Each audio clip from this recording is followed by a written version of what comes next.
Warm greetings from the High 10. You are now listening to the Vault XL.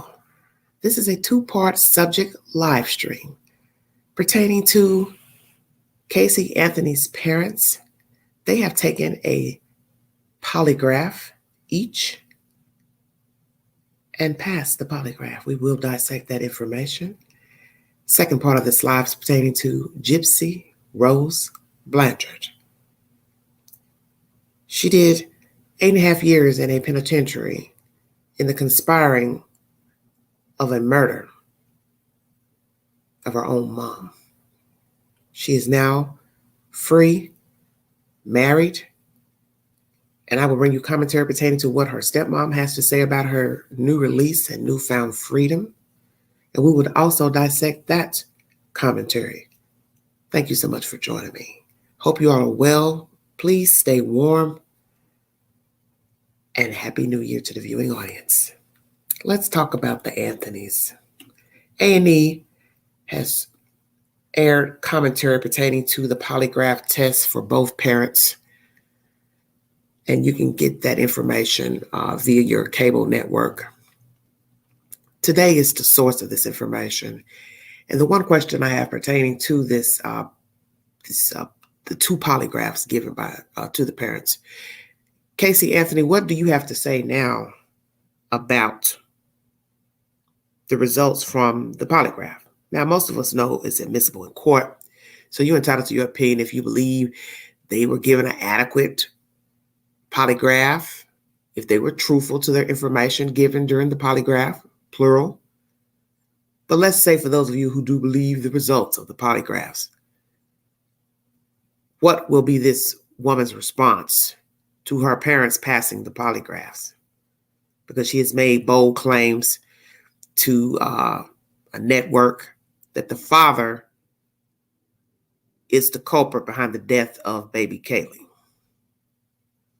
And most of us who are sane don't believe that anyway. But nonetheless, I'm sure the media will want a response from Casey Anthony. And that should be very interesting. Thank you all so much. Two-part live, everybody. Thank you for joining me. Feel free to take go to my community board to take the polls pertaining to any breaking news story, because I will put up a poll pertaining to Casey Anthony. Will she respond to the results of these two polygraphs, that were given? Thank you. In a brand new A&E special called Casey Anthony's Parents, the Lie Detector Test. I don't want to have a polygraph because it's going to prove one thing. I never did anything to harm my daughter or my granddaughter. George Anthony puts his credibility and reputation to the test. And for a few moments, it looks bleak. Did you knowingly conceal Kaylee's whereabouts? No. Okay, so you're struggling with that one a little bit. Tell me why. It's because I was so close to her house that she was found. While the 72-year-old appears tripped up by questions surrounding any involvement in the concealment of Kaylee Anthony's body and a 6-month window where the child's whereabouts were unknown. Did I conceal her whereabouts? I did not know where she was at. Okay, so why are you struggling with that? I'm happy to modify the question if I have to, but I need to know where you're struggling. I did not know where Kaylee was at. The outcome of the lie detector test, ultimately revealing he was telling the truth. The results are you passed this test, George. In my professional opinion, you were truthful. No doubt. After one of the most polarizing cases in modern history, Will the jury find defendant not guilty? Casey Anthony was acquitted by a jury of her daughter's 2008 death, though she was found guilty of lying to police. Years later, in a documentary for Peacock, which is owned by NBC News' parent company, she broke her silence, blaming it all on her dad. Well, I was doing what I was told by my father. Casey says her father abused her, and she suspects Kaylee too, accusing him of murdering the child to cover it up. George Anthony has never been charged with a crime and has vehemently denied his daughter's accusations. But he did address those accusations on the lie detector. Did you ever have sexual contact with Casey? No. Concluding a weight would be lifted with this interview. I've gotten blamed for something I didn't do. I understand that. It tears me up inside. Now, it is unclear where and when this polygraph took place, but the special did disclose it was a neutral location to try to minimize distractions or outside influence. We reached out to Casey Anthony and her parents and have not heard back for comment. Chanel, back to you. No response from Casey Anthony or the parents says today. Well, I'm sure they will eventually talk to you all, because I do believe they are going to be doing something here shortly pertaining to all this nonsense. And it's sad that we have all these years later, we're still talking about this buffoon and her parents and guilt and innocence. And I still find it baffling that 12 members of a jury with a brain could not dissect the information during trial by the state. And it was disrespectful, one, to the baby, disrespectful to the parents, disrespectful to anybody sane, listening. But I understand you get instructions by, one, the judge and the state's attorney on how to dissect the information during trial. And that is one of the questions or statements, mentioned during trial, is that you're to weigh the evidence against the perpetrator, the suspect, let's say the suspect. And if you cannot come to an agreement that he or she did this or that, then you have to find them not guilty. We hear that she was charged with lying to police. So this is what I don't understand to the 12 members of the jury. You listen to testimony from probably God knows how many people, including the parents of Casey Anthony, the utility worker that found the baby.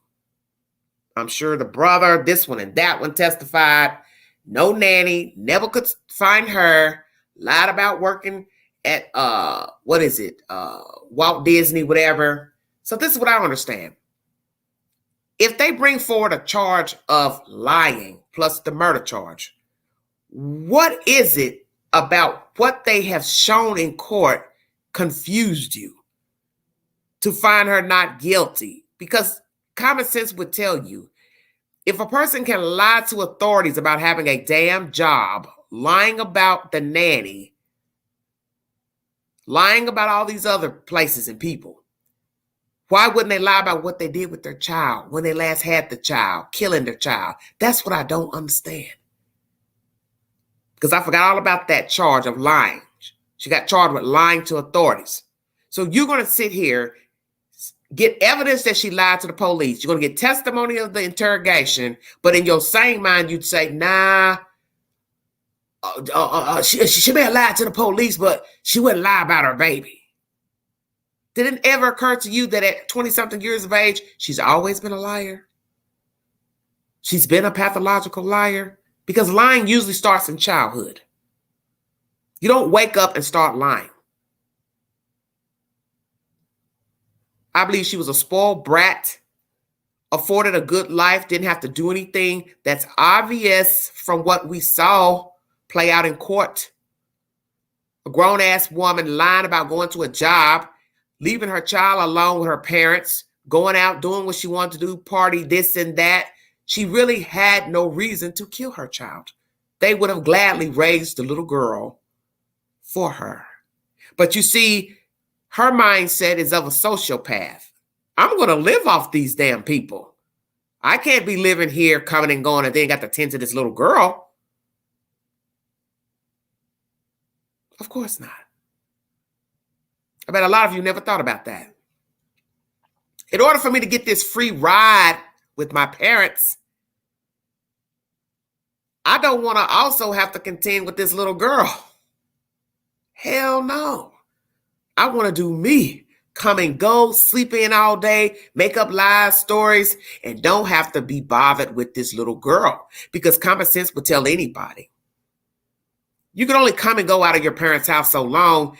They're going to be asking you questions about, are you going to take your child with you today? Are you going to spend some time with your child today? That wasn't going to work. she would have been content with being out in the street, ripping and running, staying wherever it was that she was staying, because common sense would tell you she had somewhere to stay for a month while this little girl was dead. So where was she staying? I don't even recollect where she was staying. This is a very emotional, deep story. You hear this polygraph instructor tell Mr. Anthony, I see that you're struggling. Do you want me to redirect the question? And he tells him no. And many people would probably, wonder what the hell was going on with Mr. Anthony. But they also said this commentary was broke up into clips, for entertainment purposes. So it makes people think that he had something to hide, perhaps, while taking this test.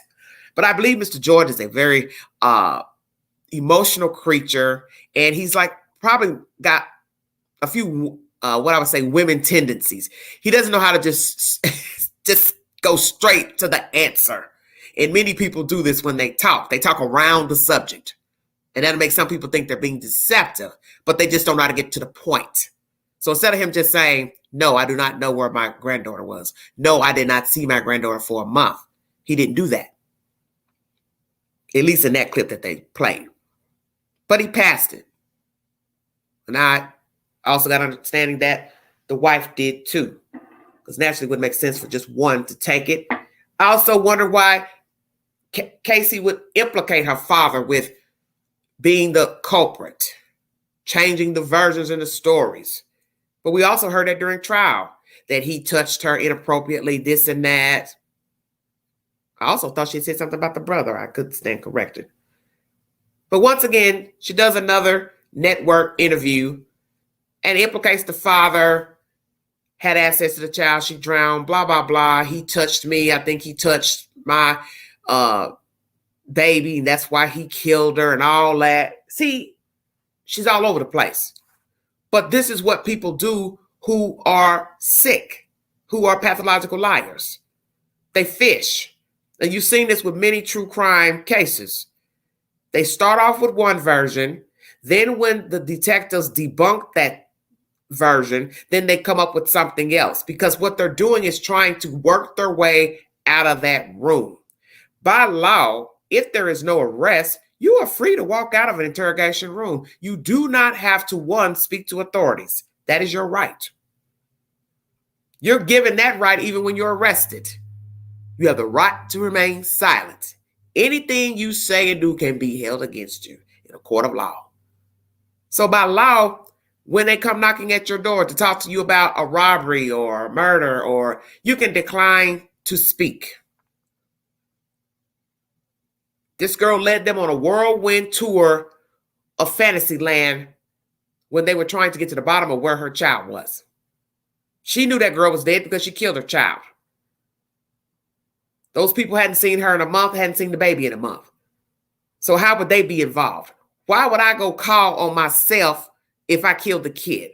It's the mother, the grandmother, who calls to say, hey, I haven't seen this baby in over a month, and I just went in my daughter's trunk because, they had found the car, and I think it got towed or something, so they got wind of the car, access to the car. So she pops open the trunk and smells this foul odor in there.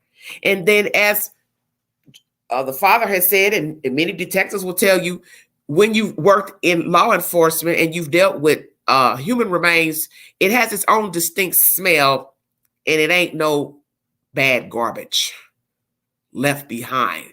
And although there was trash in her car, that wasn't the smell. Because we don't know how long that baby was in that car before this dodo bird decided to discard the baby near the house. And that's even more baffling. Why would you discard the baby near the house and you've been running around in the street for over a month and not been home with yourself or the kid? So many things you can ask pertaining to this case.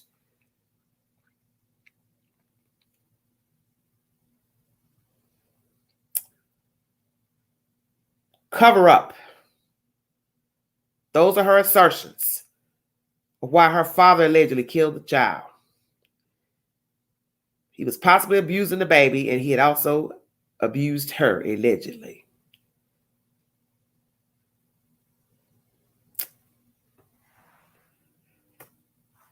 The polygraph asked him directly.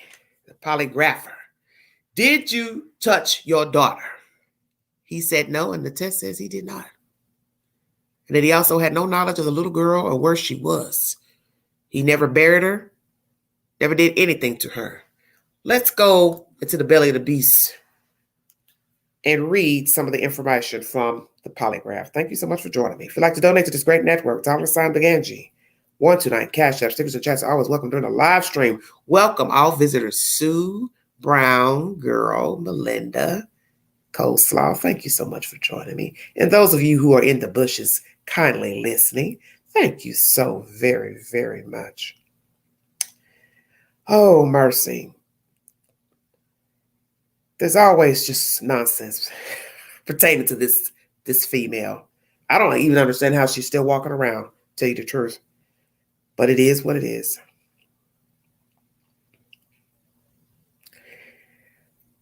Click Orlando is the source, everybody. The father of Casey Anthony took a lie detector test on a new A&E show about the 2008 death of his granddaughter, Kaylee Anthony. Casey Anthony's parents, the lie detector test debuted Thursday night on the cable network. Casey Anthony stood trial for the death of her 2-year-old daughter, but was acquitted of murder July 2011. Years later, people are still questioning what happened to Kaylee Anthony. There has been widespread speculation about Casey Anthony's father and what role he may have played.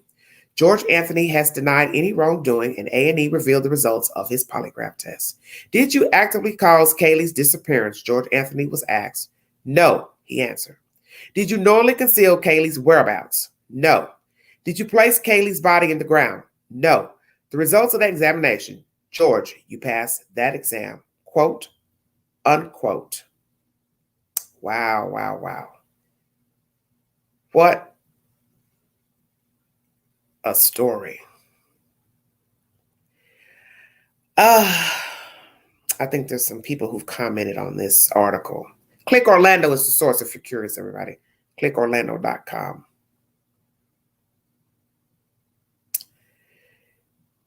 Let me see.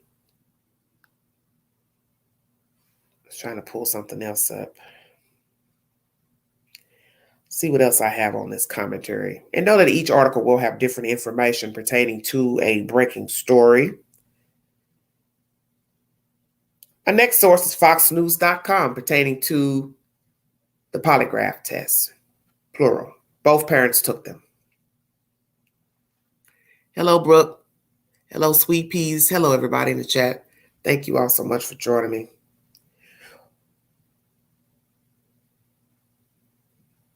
George Anthony, 72, Cindy Anthony, 65, passed the polygraph test as part of A&E's new TV special. Casey Anthony's parents, the lie detector test, in which they were asked several questions relating to their granddaughter, Kaylee Anthony's murder, and their daughter, Casey Anthony's accusations of molestation that she has made against her father. Dubbed America's most hated mom, Casey Anthony, 37, was accused of killing her 2-year-old daughter, Kaylee, in 2008, but has alleged that her father is the real perpetrator. In the new TV special, George and Cindy take the polygraph test to prove their innocence in their granddaughter's murder and Casey allegations of sexual assault. But the test, however successful, also spurred some intense emotions from both parents. My opinion of them taking examination was to clear their name, not only as suspects despite the closed investigations, but to validate the narratives that have been telling throughout the years. Lisa Ribicoff, a New York-based private investigator and polygraph expert, told Fox News Digital. Allegations were made by Casey, and they wanted to use the polygraph as an investigative tool to assist in providing credibility to their narratives. Polygraph exams measure a person's heart rate, blood pressure, respiration, and more. So having cameras in the same room where the parents were taking the test may have impacted the results, Ribicoff noted. Stumbling happens a lot, she said. It is an emotional topic and a rough issue to discuss. I encounter examinees like this all the time. It is a normal reaction. It is up to the examiner to discuss things with them thoroughly to ensure they are understanding of the questions as well. And that is foxnews.com. Let's see, I think they got a little more. Hold on one second. Okay. Ribicoff also noted that the special was edited and trailers were released to appear to make George look guilty, which could be why viewers were so highly tuned in. At one point in the special, George accuses his wife of being controlling when she asks the production crew to move the couch they are sitting on. Cindy becomes emotional and hints at the gravity of the polygraph test, saying George could end up in jail if he blows all this. In another scene, Cindy has a panic attack while discussing Kaylee's murder and accusations against Casey. Since June 16, 2008, Kaylee has been my number one priority as far as what happened to her and getting her back, Cindy says in the special. I lost Casey and my granddaughter that day, but Kaylee was the priority. Kaylee has always been my priority. My goal this whole time has been to find out the truth and to sit here and listen to Casey keep making different stories as it fits. Leading up to the release of the series, Fox News Digital caught George Anthony outside his Florida home, seeming relatively calm. Another clip from the special shows George struggling to answer a question from the retired FBI agent, George Olivo. When I met them, they were soon separated, and I tested George first. Olivo previously told Fox News Digital, nothing really stood out to me. Olivo said polygraph tests are 85 to 90% accurate when administered correctly. Cindy initially reported Kaylee missing July 15, 2008, about a month after the toddler was last seen on June 15, 2008. She also told police at the time that Casey's impounded vehicle smelled like a dead body. And experts later testified during her trial that the vehicle did contain evidence of human remains in the trunk. Casey was arrested in connection with her daughter's disappearance and the death that same year, initially telling police the girl had vanished while she was with a babysitter. Following her daughter's death in June 2008, Casey left home and spent the next month with her boyfriend, apparently failing to report any crime involving her daughter. Okay, so she was with her boyfriend. It's been a while since I've read on this case.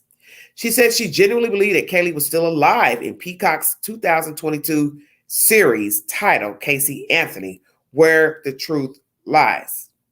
Very interesting. Months later, in December 2008, a utility worker located Kaylee's skeletal remains in a wooded area about half a mile from the Anthony family's home. Jose Baez, who represented Casey Anthony during a month-long trial in 2011, argued that Kaylee accidentally drowned in the family's above-ground swimming pool in June 2008, alleging that Casey's parents then attempted to cover up her death and dispose of her remains, which George and Cindy have vehemently denied. Prosecutors argued that Casey Anthony suffocated her daughter with chloroform and taped the 2-year-old's mouth shut. After deliberating for 11 hours, a Florida jury found Casey Anthony not guilty of first-degree murder, aggravated manslaughter, and aggravated child abuse. The case remains unsolved to this day. Fox News Digital is the source. So let me go back up here because I'm kind of confused at this comment. Okay, following her daughter's death in June 2008, Casey left the home, stayed with the boyfriend, it says, apparently failing to report any crime involving her daughter. She says she genuinely believed that Kaylee was still alive in Peacock's 2022 series, Casey Anthony, Where the Truth Lies. So this is what Casey was telling the documentary. She believed her child was alive. You know damn well she wasn't alive. Some of you are going to question, why would they wait this long to take a polygraph? Why not take it once the information came out in court during the trial that you've been accused of covering up the death, both parents? Because a lot of the finger points tended to lean more towards George involvement. And then she does this Peacock BS, and it's really more George. I don't understand how any person could turn on their own parents like this. These people have raised you, helped raise your raise your daughter, and this is the thanks they get for rearing you, helping you, giving you a place to stay, feeding you and your child. This is how you thank your parents. This is why their relationship has never been the same. The parents, Casey, and also between the husband and wife. As you heard in this commentary, they were newly separated. So where are they living? Where is the husband living? Where is the wife living? During this documentary, you will see footage of the wife now. She's put on weight. She has gained weight. This is sad to me. You hear that she's bickering about the couch. Well, what was wrong with the couch? Curious. I've seen them bickering before on another A&E special, the Anthony Speak. They were bickering then. See, this is what happens with trauma. A little girl found murdered can lead to people falling out with each other, not getting along because one parent believes the mother, one parent doesn't. And I think that's what happened initially. The mother was still supporting Casey, but the father knew better because he's an ex-cop. He's lived this life already and probably never thought in a million years his granddaughter would be a murder victim. Never thought his own child would be accused of murdering the daughter. And then he's implicated. And all his dirty business came out during that trial. The affair with that Hispanic lady, all of that. It was just a circus. And Baez put on the circus because that's his job. I got to do whatever I can to get my client off. And he did that. Sadly, at the expense of the Anthonys and their reputation. But that goes to show you how cold Casey Anthony is. I don't care what you got to do. I'm coming up out this jail. You think about that for just a second. Old saying, by all means necessary. And that's exactly what Baez did. He threw the parents under the bus, nasty allegations of touching, child molestation, and 12 members of the jury freed her. So, is the investigation still ongoing to find a killer for this little girl? Because I believe I just read in this commentary in one of the articles that it was still open, the investigation. So people are now going to go to the police department and say, well, is this an open case still? Because they've taken a polygraph, whether you believe it or not, and they're not involved. But we know the police 9 times out of 10 believe that Casey did this to her child. So in their right, they could have it closed just because they believe she's the killer, not George, not Cindy, and not anybody else. This is a very baffling tale of blind trust. Who would think their own child would turn on them in such a manner? I don't think many people would ever think their own child would do this to them. I don't think anybody would ever think their own child would do this to them. And the fact that these two have been probably bickering back and forth over the years, they have a very strained relationship. I do believe that. It's terrible because had the little girl never been found murdered, these two would probably be in a better place with one another, George and Cindy. I think this is sad. And the fact that the wife was saying to him, saying to the person, I don't want him to blow this because I don't want him being thrown in jail for murdering a kid. I don't think that would have happened because the people who investigated are the ones who gave the information to the district attorney. So the district attorney signed off on the information that was given by the detectives. And this led to the arrest of Casey Anthony. So nowhere in my mind do I believe the people who investigated this crime believe George and Cindy are involved. Because if they felt like that, they would have implicated them as well into the indictment and the arrest warrant. I was trying to find that information. Anyway, that's my basic commentary for the Anthonys. They have passed the polygraph, but as I said, many people are going to wonder, why did they wait this long to take it? So why did you all take it? I'm curious. Are you all divorcing? Because you hear in the commentary I just read, they were newly separated. This is bad. All this nonsense because of their daughter. Because, you got to think about after the trial, what it was like for them going home. No daughter, no granddaughter, people watching the house, paparazzi, media, neighbors, everybody lurking, gawking, gossiping. And your whole world's been turned upside down on a lie and a dead kid. Your own kid lied on you. Your own kid killed her kid. And now you've lost 2 people, as you heard Cindy say in this commentary. I lost my daughter and my granddaughter. And I'm sure Cindy wanted to keep faith that her child didn't kill her own grandchild. But as I said, I believe George knew better. And George would never have had no faith in his daughter after she accused him of child molestation of her. That's why I said I would have taken a polygraph as soon as I heard that in court mentioned. And he had to have held himself well in court not to jump up and want to strangle his own damn child. How dare you accuse me of touching you? You know I've never touched you. But this is what they do in court. The defense attorney will come up with any plausible explanation to get his client off, his or her client off. And that's exactly what happened. And these people have paid the price, besides the baby, for the lies and manipulation of a con artist that they brought into the world. And I'm sure every day they beat themselves up. What happened? Who is this child we raised? How did we create this monster? And I'm sure they went back in time thinking about all the things they went through with Casey and realized, oh, there was a sign there. Oh, there was a sign there. But we didn't do anything. This is why you have to pay attention to the rearing of your children. Because there's no way I believe she woke up one day and decided to kill her kid. There are always signs. It's just a matter of, do you pay attention to them? And do you acknowledge them? And do you address them? Because all the stories you hear pertaining to true crime, there is always somebody who comes out the woodworks saying, yeah, this was odd. That was odd. Yeah, they did this. They did that. Because two people are not going to always agree on a subject matter. But who's to say that Casey wasn't wayward as a child, teenager, rebellious?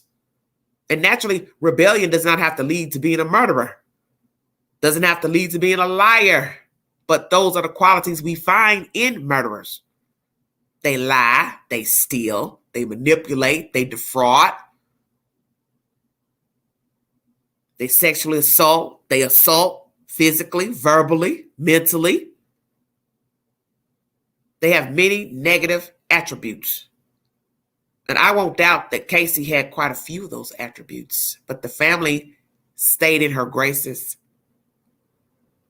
vice versa. And sadly, it cost the baby her life. And I can't imagine what that poor baby went through. And I just can't imagine a person running around, staying with her boyfriend while they've got a dead baby thrown out a mile or so away from the parents' house. And I often wondered if she threw the baby out there close to the house to try to implicate her parents and then play the role like, I haven't been around. I've been gone. I've been staying with my friend. And I, probably gave 1,000 versions to law enforcement where the child was. And the one thing I remember Nancy Grace, or somebody had said this, it was Nancy Grace or somebody who was talking about the story years ago. They said the only thing that Casey lied about pertaining to the people and the places were real, but the people were not. I found that very interesting. They said all the addresses that we went to while investigating the crime were actual places. There were actual apartments, actual buildings with an address, but the people did not exist. Don't you find that interesting? So Casey would give detectives real addresses, but the people couldn't be found, such as Zanny the nanny. And anybody looking back would laugh at that. Zanny the nanny, really? Something 9 times out of 10 she thought up while sitting in the interrogation room.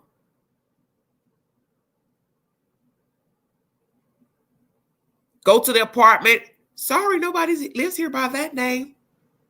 Probably went to the rental office. No, we've never had a Zanny, nothing here, or whatever name she gave, made up name of a Hispanic woman.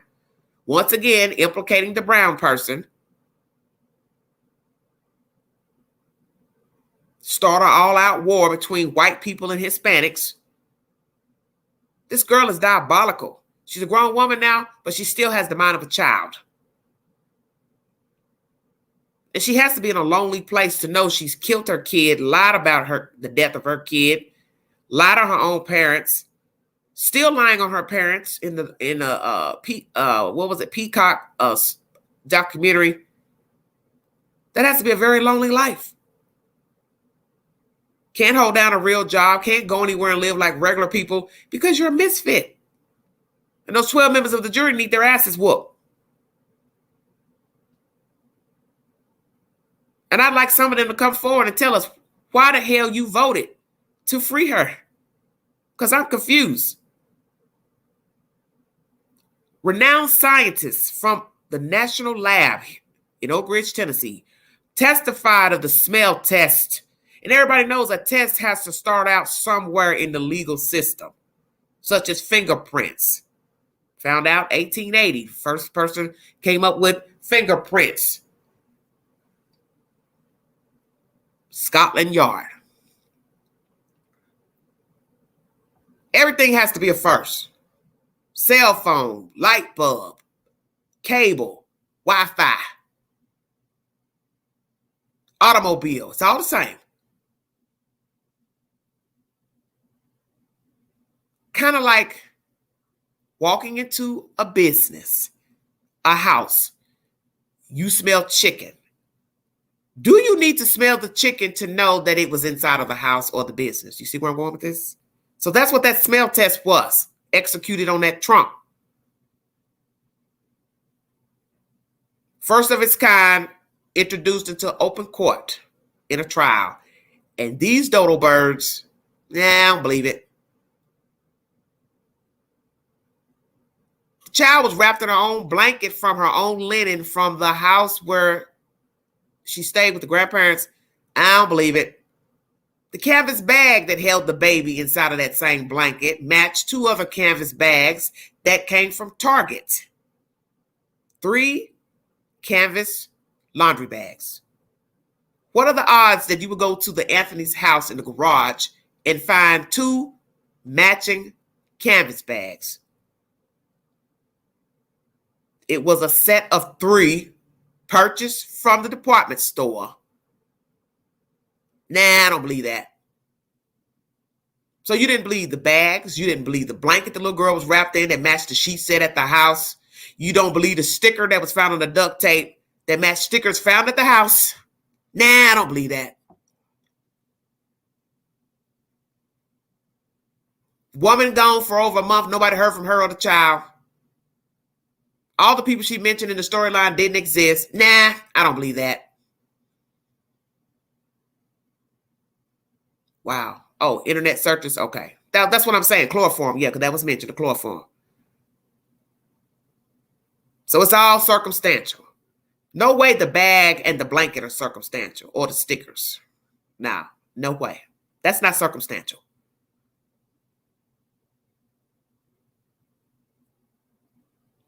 This article also said remains were found inside of the car. Because that's common sense. If you are put in an automobile or any structure, you start to deteriorate, something from your body is going to slough off in the place where you are. That's common sense. So I guess that was made up too. Smell test, the remains, the dog hitting on the trunk, that's made up.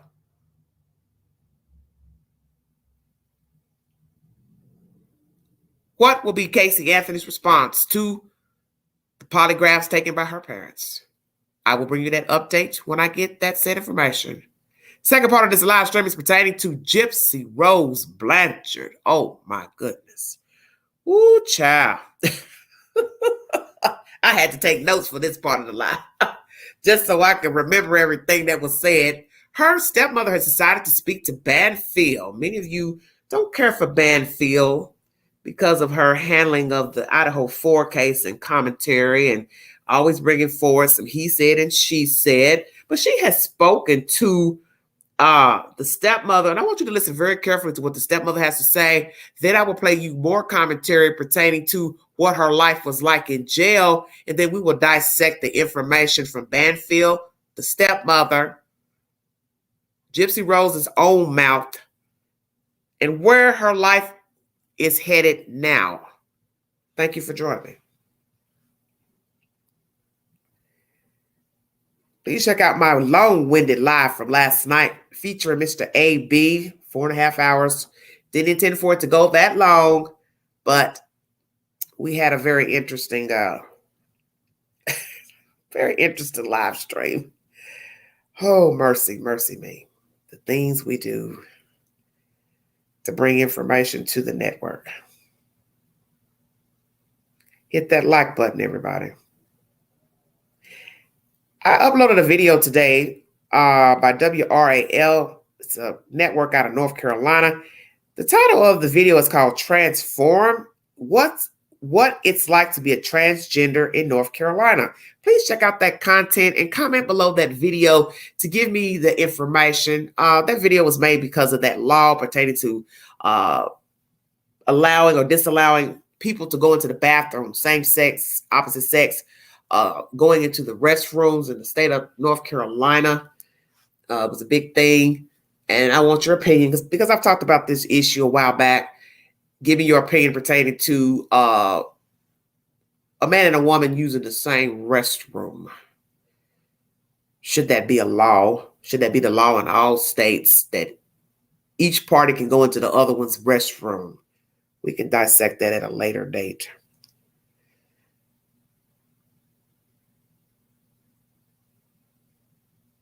Okay, everybody.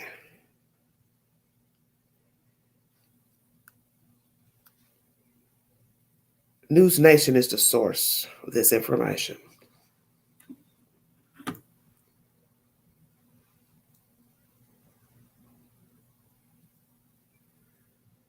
Yeah, I agree. Why would you be looking that up? Well, that goes to show you all these cases. They always check your devices. And the people are so stupid to do things and then think that it's going to be erased just because you erase it out your search. You can erase anything you want out your search engine. But it's in the phone. It's in the computer that you searched, whatever it is. Chloroform, porn, whatever. It's in there. It's not going away. Gypsy's stepmom, Christy Blanchard, and I'm so happy to have you on the program again. Thank you for doing this tonight. I'm very excited about the show tomorrow. But I just want to ask how Gypsy's doing. It's been a week now since she's been out. She's doing really well. She's adjusting. Like you said earlier, she's making Ryan's home her home. I told her, move all his stuff out of the closet, take it over. She is adjusting as well, beyond what I expected so quickly. But she said she feels at home and she feels at peace. What did she not expect? Like, what is she struggling with? I know some inmates, they will get out of prison and they hadn't seen an iPhone before. Like, there's certain little details that kind of shock them. 8 years is a long time, especially growing up as she did in prison. What has been tough for her? I think really the toughest thing for her with her phone is New Year's Eve. We were at her house and she's like, somebody keeps calling my phone and I don't know who it is. And I looked at the number and it was her grandmother. It was Rod's mom. And I'm like, well, that's your grandmother. I'm like, why you didn't store it? She's like, I don't know how. So I stored a couple of numbers for her, but she's learning quick. She is learning it real quick. And I really thought she'd have it attached on her hip by now, but she makes a post, she puts it down, and she just goes back and does what she wants to do. So I know that she, got married while she was incarcerated and then was sort of physically able to be with her husband for the first time when she was released. But it is really difficult, for most people when they get married, to go on the honeymoon and be with their new spouse. This had to be especially sort of tough, a real adjustment. And I would guess for both of them, but how has it been for her? I was nervous for her, at first, because they visited, in prison and they talk on the phone a lot. And that's a form of intimacy right there. And they bonded over that. But I was worried, okay, what's going to happen when you get out? We had that talk. And she said it was everything she expected it to be. It was wonderful. It was beautiful. They did stay at a hotel the night she got released. Well, the morning that she got released. And she said it was wonderful. I'm not going to talk for her about experiences behind those doors, but let me stop right here because as I tell you all, I have to interject or I'll forget what I want to ask. There were some people commenting in the below this video that got a little perturbed, saying, why are they talking about sex? Well, as I listened to this now a second time, Banfield didn't ask her about her sexual life with this guy. She didn't ask the stepmother anything. She did not say, what did they do? What didn't they do? Where'd they stay? The stepmother is revealing all of this. She said, I talked to her about getting out. I was nervous for her. And then she said, what's going to happen when you get out? Well, that's really an open-ended question.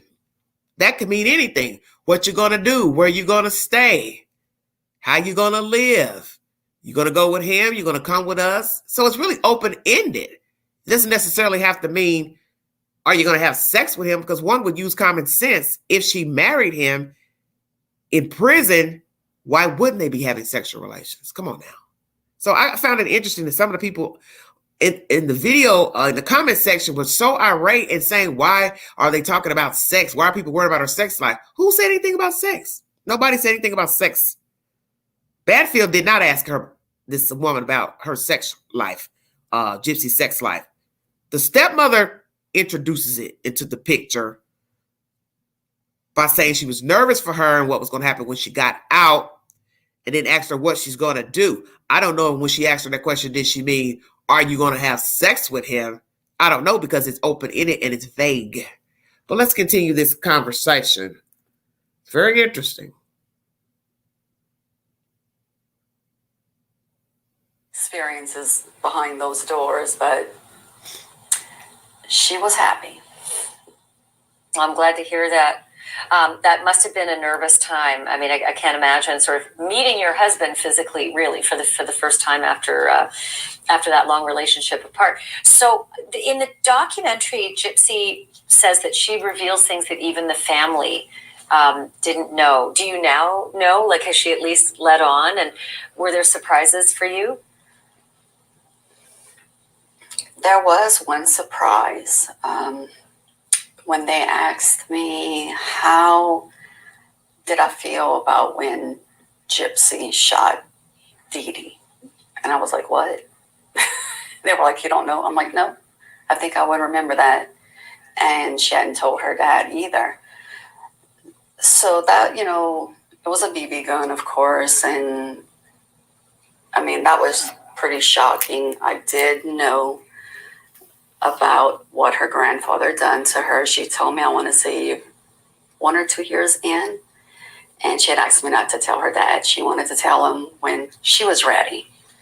So when she told him about it, he called me. He's like, why you didn't tell me? I said, she told me not to tell you. So he learned that on camera as well, but I hadn't. And, the grandfather has put out a reaction to that, saying it's an unusual reaction. I don't know that I've heard this one before, but he denies that he molested Gypsy and said that Gypsy was the one touching him from the age of 4 and that he told her no. Do you have a response to that? Does Gypsy have a response to that? I'm not going to speak on her behalf on how she feels about it, but I think it's really messed up. I can't even imagine.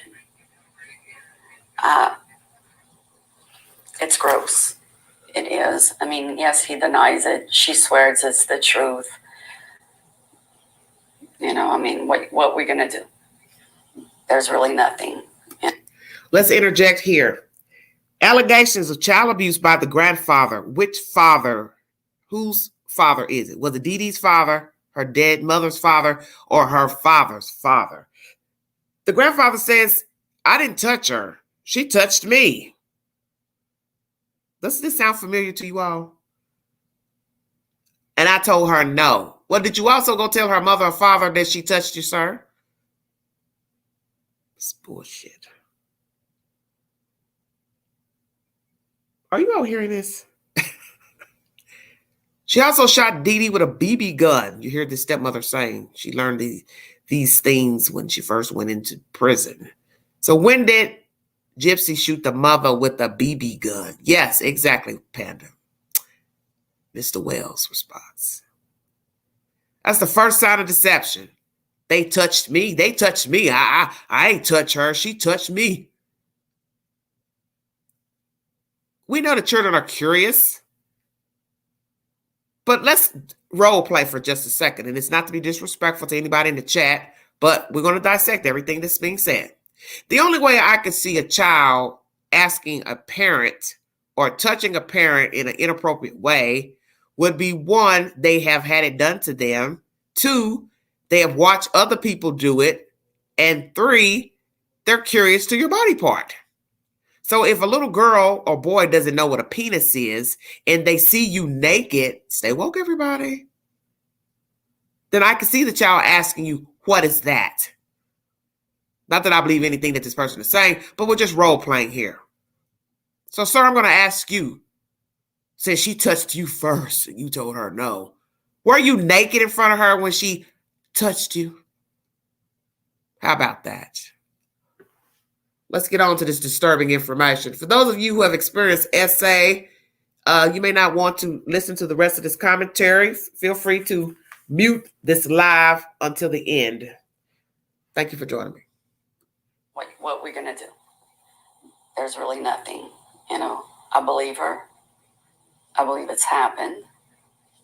Because how she's explained it to me, it was pretty much in detail. And she shouldn't have taken a bath with her grandfather anyway. I was just about to ask if you're able to share the details that she shared. And you're saying that there was a bath when she was a youngster? Yeah, from things that she's told me in that aspect, that he would take a bath with her. I mean, you don't do that at all. Did she share any other details? Yeah, she shared some, but oh Lord, I'd rather not. It's her story, to go into detail. Lordy. It could be all in the book, which I was surprised when they did ask him. Jesus I had Christ. told the producer, if you're going to ask him that question, make sure you're running out the door. Because I didn't know what his reaction would be. And he just denied it. But if he did it, he has to live with it.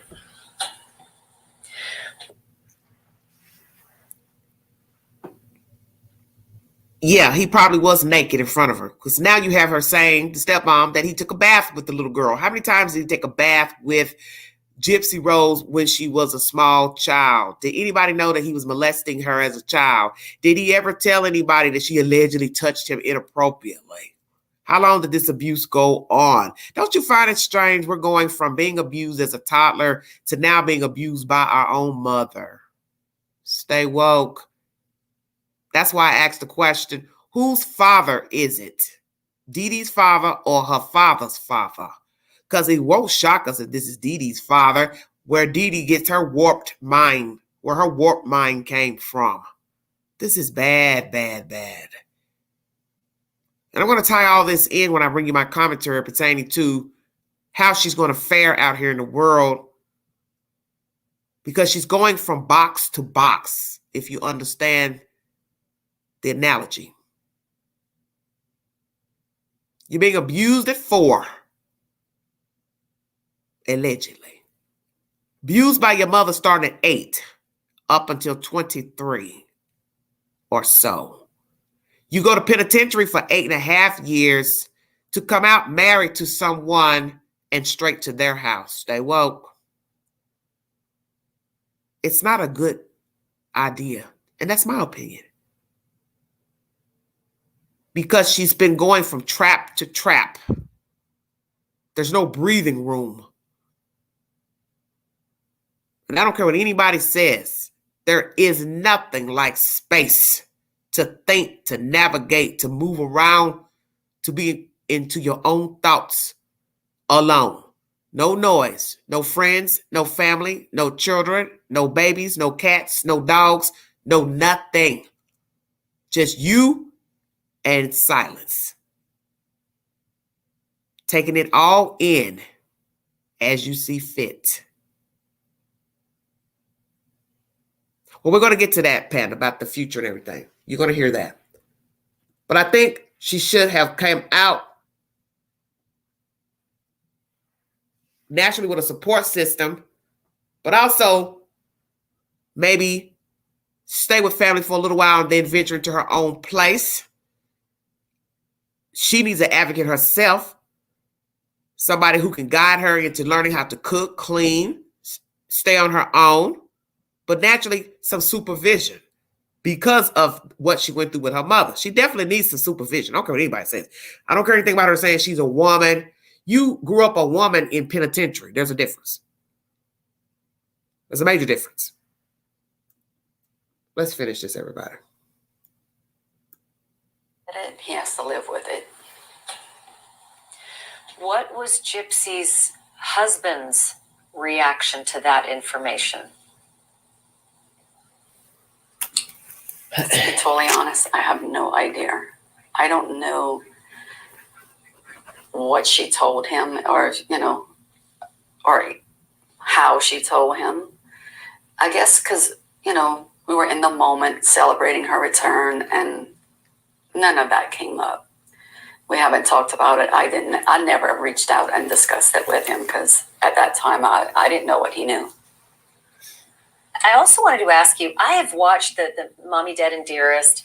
That's the documentary. There's also the fictionalized program called The Act about Gypsy Rose's story. There's so much out there that people have consumed about the story. Is there something about what Dee Dee did all those years that we don't know yet? Not really. There's a couple of things that she's done to me. She even called the priest and told them that he couldn't marry us because they were still married. She's pulled some doozies, I'll say. She tried to do everything to ruin our relationship. Very interesting. And it sounds like she may have done the same to her father and her father's wife as well. They seem to make some pretty strong allegations that Dee Dee tried to kill her stepmother at some point. Wow. At least I should say that's in the documentary. It's what they said in the documentary, which leads me to that question. Does Gypsy Rose plan to watch all of the content that's out there, the Act and the Mommy, Dead, Dearest? Does she want to watch those stories about her? We've talked about it several times. The only one she's interested in besides this one that's coming out is the HBO documentary, Mommy, Dead, and Dearest. The Act, she doesn't really want to watch it, but curiosity, I think she'll end up watching it one day. I've only watched it once. Rod only watched, I think, one episode, and he had enough. So I guess when she's ready, curiosity, it's going to happen probably, but I don't know when. And of course, the Act is the fictionalized, dramatic presentation of Gypsy Rose's life. So because there's so much out there, because so many true crime fans have followed not only the story of Gypsy, but also her social media. I think she's, at last count, around 6 million followers with Instagram and TikTok maybe combined. That means she's now a public figure. Is there any concern about her safety? And are you all doing anything to ensure that she's going to be okay in her newfound freedom, but also newfound fame? Yeah, we want to get someone to help her, control her social media because she's still learning. She has a couple of stalkers out there, I'm not going to lie. Some that are quite disturbing. But as her being safe at home, I think she's going to be okay. If worse comes to worse, we'll hire someone for security.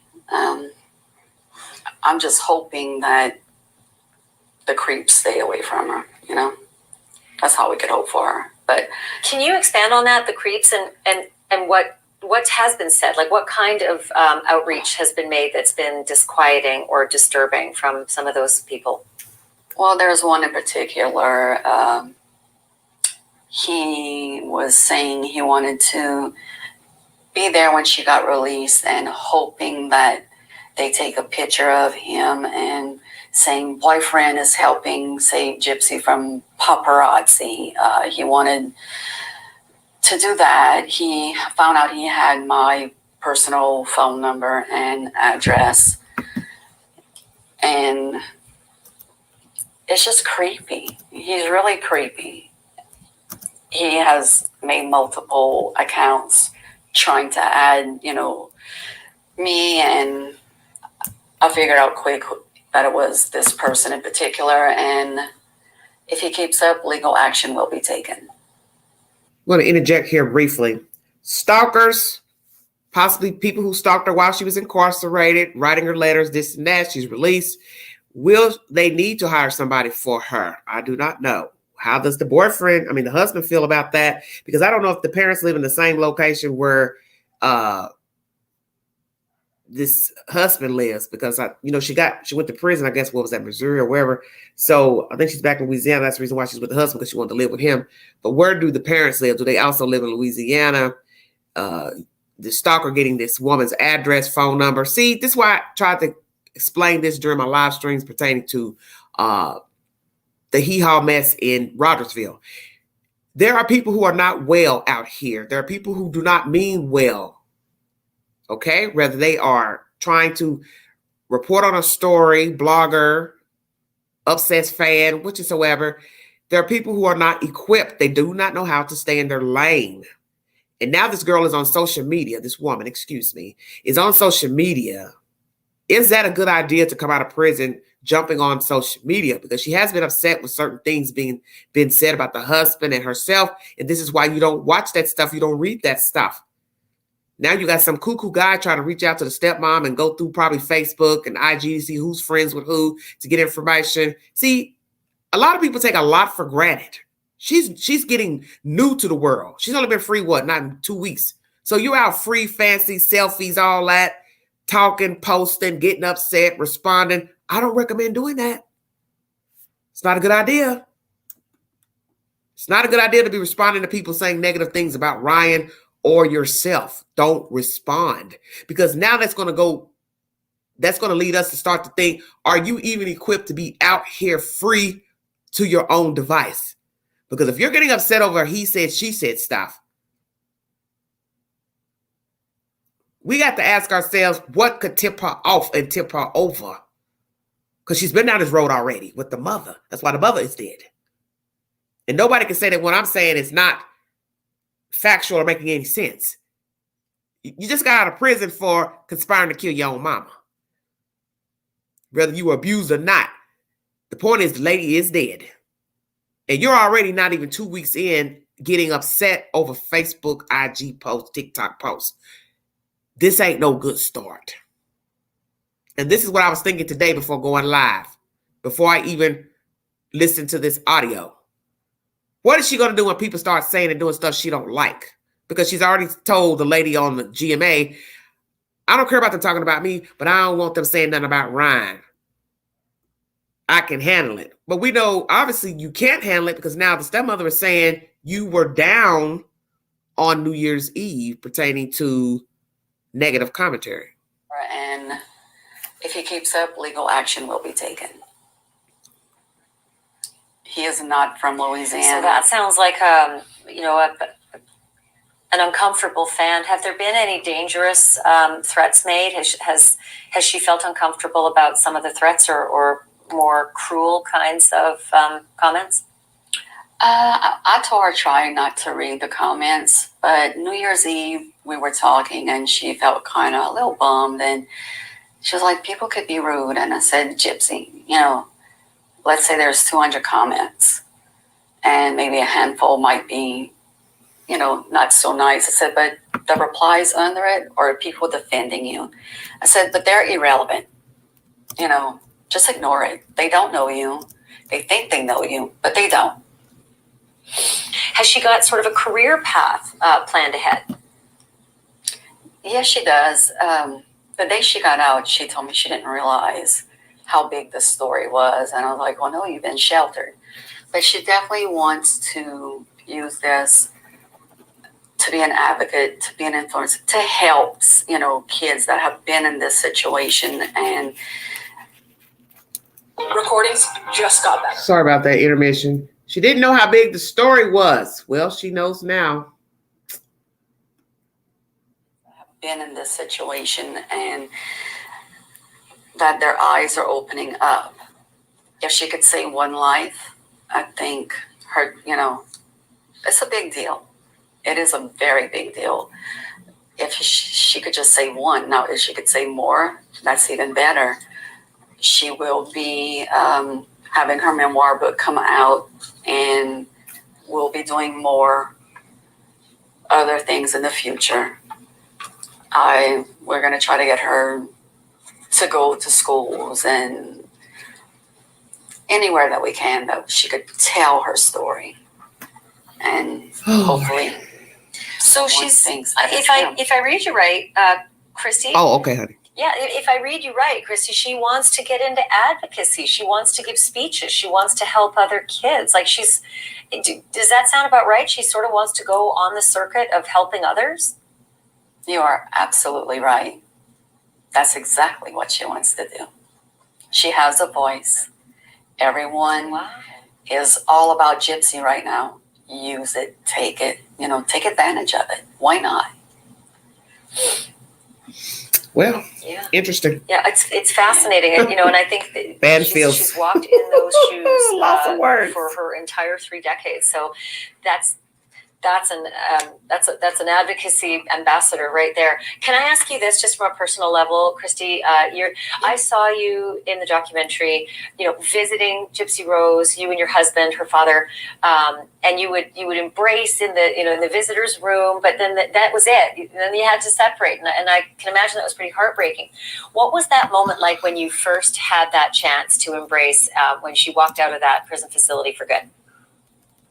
I didn't want to let her go. I let her go to her dad. He deserved it. He deserved that first hug. I just sat down and waited. And when she came up to me and hugged me, I was like, is this for real? Is this really happening? I wondered how it was going to feel and the emotions. And I cried a lot that day, happy tears. But I didn't want to let her go, but I sat in awe all that day and was just looking at her, like, just to see her talking to her friends, hanging out with her sister, talking to her dad. It was so good to see. It was just surreal.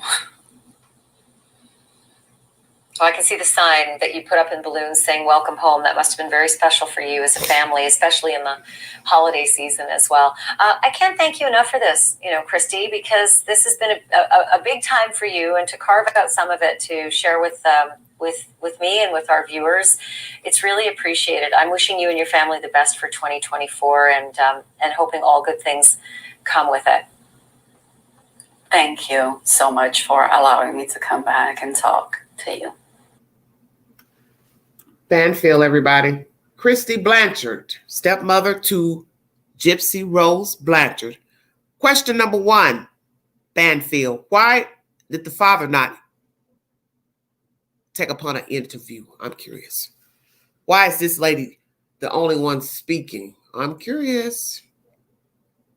You have to ask these questions. Why not talk to the father instead of this stepmother?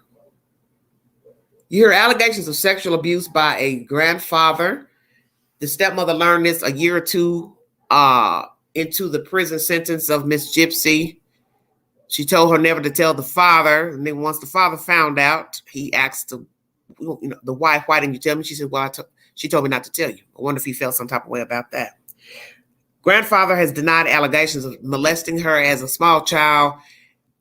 We also hear that Dee Dee, the deceased mother, has meddled in the relationship with Christy and the father, done some deviant things by calling a priest to say that they weren't married, that they couldn't get married because she was still married to him. Obviously, that was a lie. See, I think a lot of Dee Dee's mindset comes from whatever she was dealing with herself, such as childhood trauma, a broken relationship. These are the things that lead people to topple over. Prior abuse, somebody doesn't want to be with you anymore. I believe she was lonely. So what better way to get attention? Nobody wants to be with you. Nobody loves you. So you think, oh, they'll love me if they think I've got a sick kid. Bingo card. Everybody will look at me now. People will feel sorry for me, give me money, offer trips, a home, and eventually all those things happen. But look at the price that was paid to get all those things. Death. This woman tells you she was nervous for her getting out.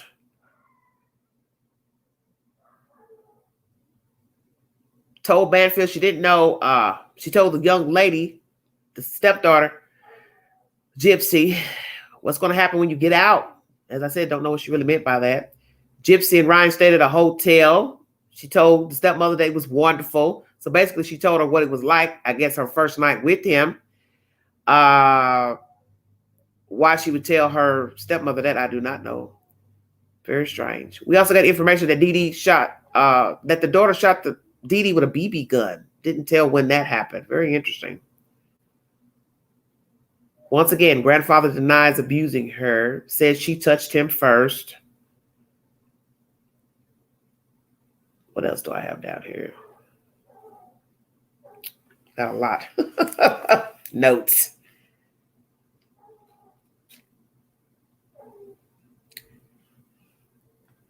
Banfield asks about the husband's reaction to her being molested to the stepmother. She says, I don't know. I never discussed it with him. Never called and told him.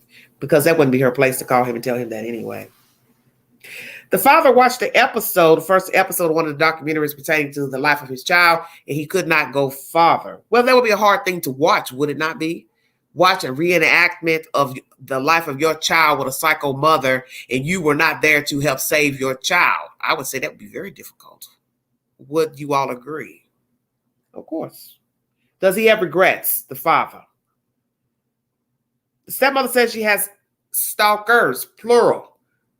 One's been trying to reach out to her, making dummy accounts, trying to find her, and people, I guess, related to Gypsy.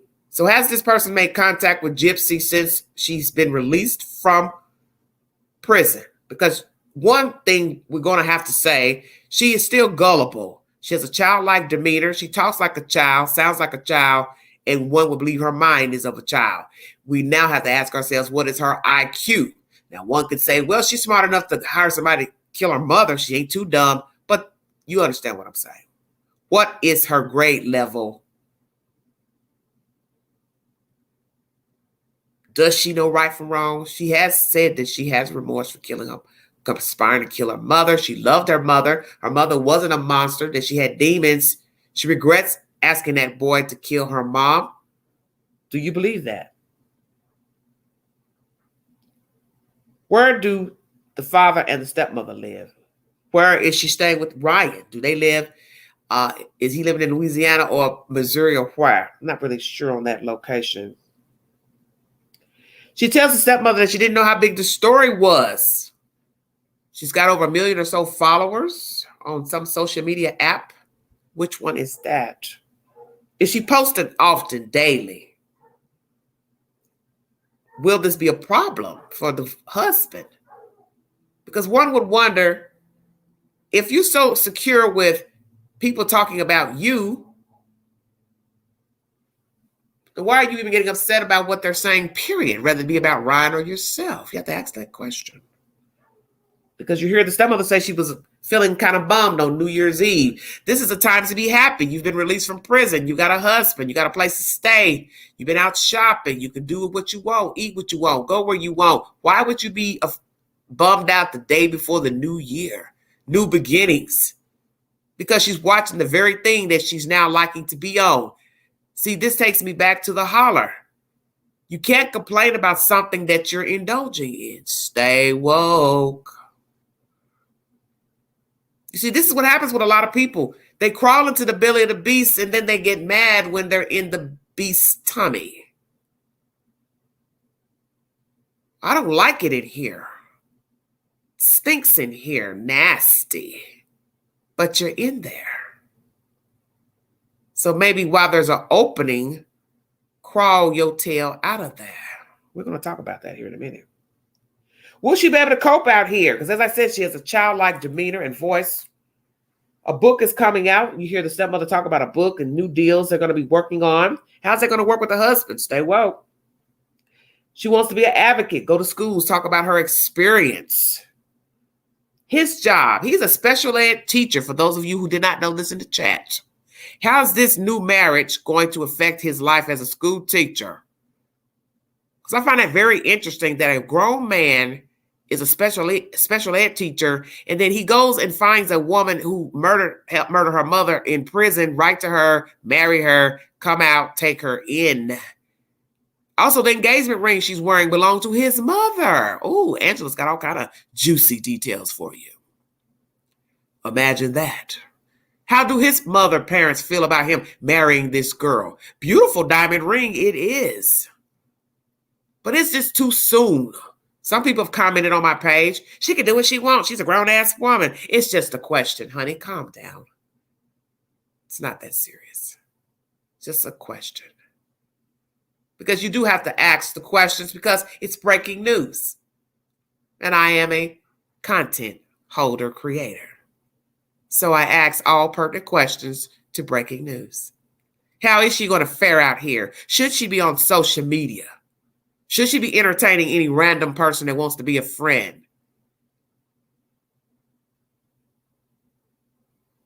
If the stepmother's already complaining about the stalker trying to find her, ding, ding, ding, ding, ding. What makes you think he won't find Gypsy? She gets to running her mouth, telling where she's at. Oh, I'm at the Starbucks on 15th Street. Because what did I tell you about riding that donkey? You're either on it or off. Can't be halfway in. You see, you can't come out of jail posting pictures talking about I'm free, I'm home, and then get mad at the responses that you do not like. How about we don't post to social media for a while? How about we get adjusted to freedom?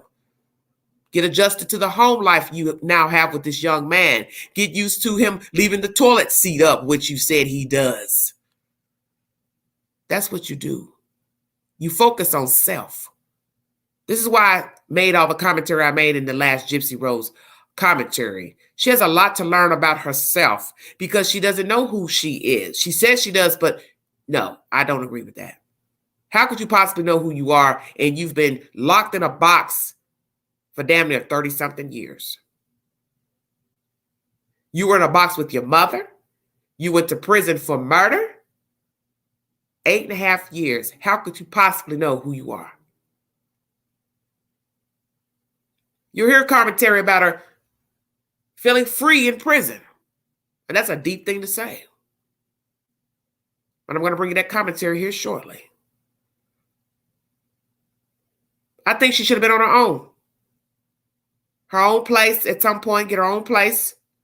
Get used to being alone, navigating, cooking, eating, slumbering, but still having goals to do something productive, such as taking a trade, going to school, things like that. Meeting new people, women, females, being around positive people, doing right, not wrong. Because let me tell you something. She went from one hustling box to another. And if you have never been to prison or jail, it's nothing but a hustle in there. And there's no way a person or she can say, well, I've grown up. I grew up in prison. That's not a place to grow up. And most people are not reformed in prison. We know this because of America's high recidivism rate and the propensity to reoffend. She's lonely like her mother. That's the reason why she said she wanted to get married. She married him. She felt alone in prison. Didn't have anybody. So now we have to ask, was she in isolation all those years? But I refuse to believe that she didn't learn any tricks of the trade while being in there. You learn how to make makeup, ways of curling your hair, putting on eyebrows, you know, that type of foolishness. Naturally, she's heard of all the things that people were doing inside of the prison and jail and this and that. drugs, alcohol, sexual assault. She probably heard all type of nasty things, crimes that people committed before getting there and while being in there. So as I said, she went from one hustle box to the next hustle box. Exactly. Needs to learn more coping skills and become stronger before the social media world. Yes, because the social media world can eat you up and chew you out if you don't have a strong back, strong, thick skin, excuse me.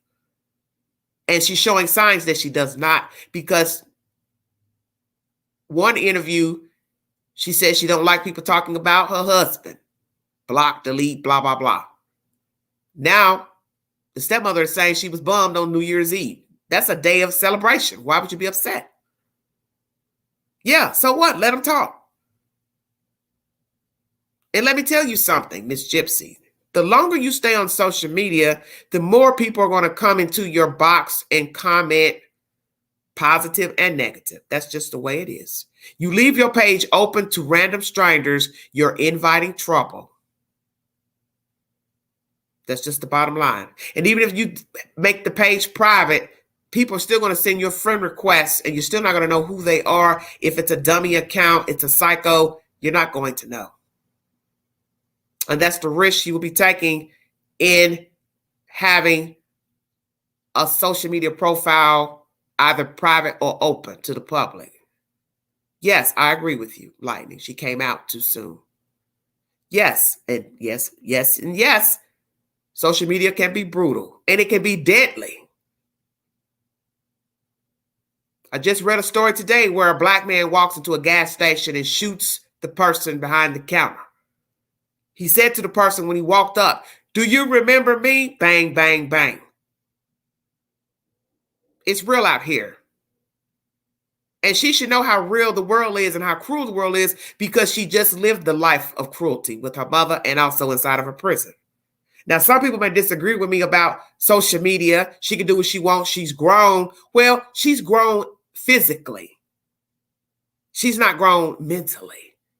Because we have a lot of people out here that are grown, but they have the mindset of an infant, of a school-age kid. And that does not mean that they can navigate out here with the big boys and girls. Because there are days as an adult, I gladly want to check out.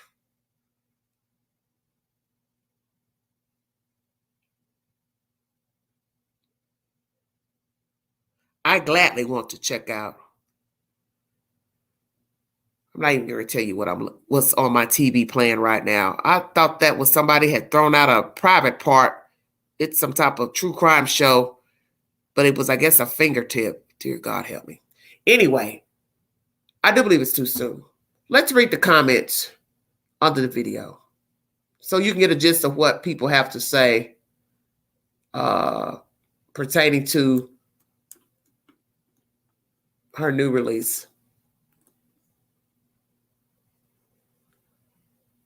Hello, everybody in the chat. Thank you so much for joining me. 900 thumbs up on this video. 49,000 already just one day ago uploaded. Why do they all keep asking about her sex life? It's weird. 39 replies. Agreed, like, what the hell? Kind of gross. And to her stepmother. It's all weird to me, laugh out loud. I'm not about it. I think it's more weird that they're asking details about her sexual molestation. Interesting. Because this channel is a combination of CNN and Fox, question mark. Somebody else, 100% not our business. Ridiculous, really. Somebody else says, because people are perverts, it's terrible, laugh out loud. Then somebody says, well, Gypsy did put it in her new book with all the details. It's new news to report on, I guess. News equals money. Exactly. Why would you think a person is not going to ask certain things?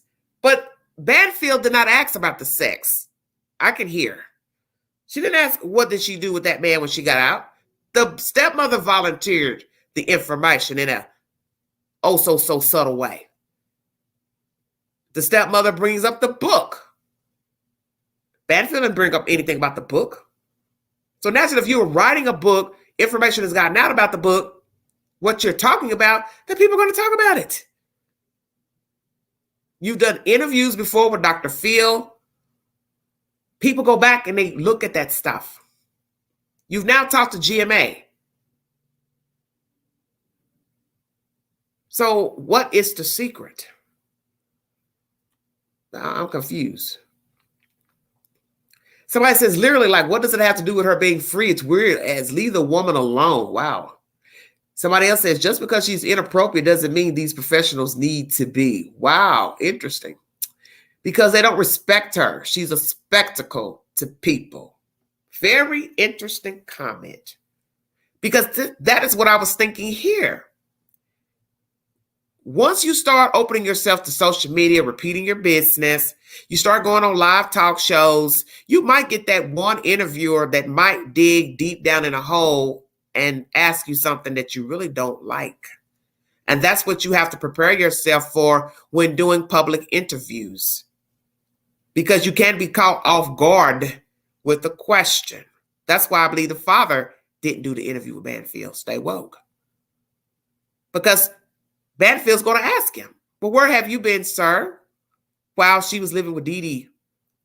What happened to the marriage or what happened? She may be subtle with it, just saying, how are you all doing? Were you glad to see your daughter? Blah, blah, blah. But people are going to wonder about him because Dee Dee is the main part of the story as well because she was murdered by Gypsy's boyfriend, then boyfriend. And I have the same question. Where the hell was the father? Where have you been? Did you ever try to go to court to get rights, visitation?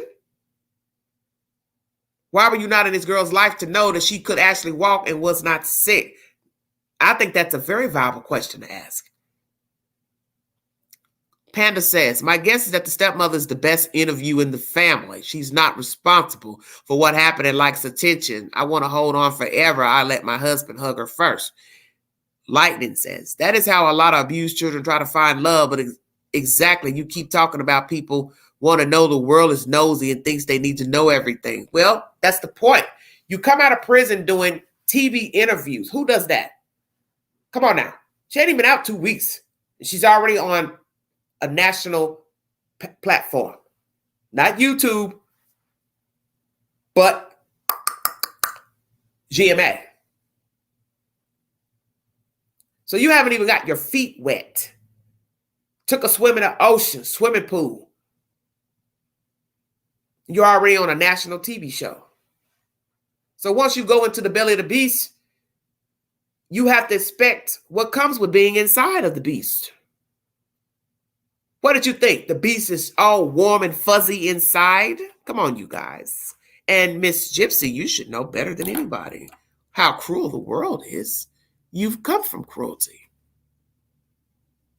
So that's why you may have needed to pause first before, one, opening up social media accounts, talking on them, responding on them, and doing live interviews.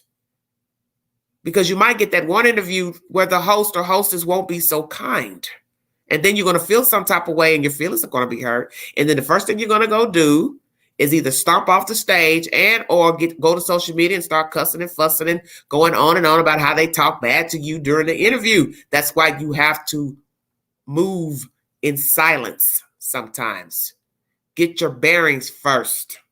Pick and choose who you're going to give your story to. And I also believe she might be suing somebody who did one of the documentaries about her. It's a reenactment, dramatization. And that's the one I think called The Act. She's not too pleased with that rendition of her life. Very interesting. Very, very interesting. Lightning says, soon people are going to bully her and say she is a clout chaser. It's coming. Yes, that's what I'm saying. Because she's bubbly, she's happy, she's childlike in nature. And some people may find that offensive because of the murder, but we do know that she was abused. So I try not to focus on how she talks and acts because that's expected with grooming and being abused. You've been treated like a child up until becoming an adult, so that's how you're going to act. And obviously she has a good attitude and a disposition so far, but you're only talking about 2 weeks. She's already been upset at social media. So this is what I'm saying. You're going into the belly of the beast and you're already upset and you ain't even been free a month. Because maybe you're not ready to be watching social media. You can't put up a profile, have it open, and then get mad at somebody because they said something you didn't like. Then close the page. Make it private. Just pick a few friends to be your TikTok or Facebook friends or however it go. Start slow. Because this is nothing. There's still people who are making nasty comments or negative comments that they believe she knew right from wrong and that she should not have killed her mother. She should have ran away. But as we have learned with child abuse, children do not run away from child abuse and children do not tell that they're being abused. That's just common sense. I mean, we don't have to agree with it. But you're not the child being abused, so you don't know why they wouldn't go tell somebody that somebody's touching them or beating them up or making them pretend that they can't walk. It's very bizarre, this story. And we've heard of many stories of this Munchausen by proxy, but not to this extent here, to where she was an adult still playing the role of a sick kid. And she's healthy from what we've learned in the interview. She doesn't have any health problems due to all the surgeries and starvation, which is a good thing. Her mother was ill. And there's no telling what Dee Dee has done while she was on top of this dirt. I believe Dee Dee was probably mistreated herself as a child. I'd like to get confirmation on which grandfather molested her, molested Gypsy. Because all of that is a part of her identity, her thought process. And we got to pray that she gets out here and she knows how to cope and deal with stress, deal with adversity, because being closed up in a jail, prison, if indeed they kept her locked up in a prison by herself, I don't know because I don't really know all the details, that's still not the same as being free. Your test in life is freedom, not incarceration. That's a myth. He'll learn his lesson when he goes to jail. She'll learn her lesson when they go to prison. No, no, no, and no. That's not true.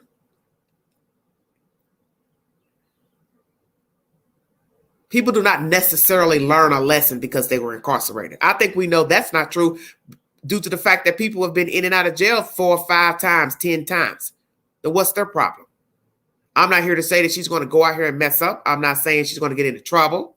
All I'm saying is prison is not the place to grow up. That's not a place to get alleged manhood, womanhood. How are you going to get manhood and womanhood incarcerated? You can't do anything. You can't roam. You can't go anywhere. Can't think. All that noise, slamming doors, get up, go to sleep, get up, lunchtime, mealtime, wash time, free time. When do you have time to think? You don't. Because there's noise 24 hours a day inside of a jail and a prison. How will she fare out here? How will things work out with she and Mr. Ryan? He has a teaching job.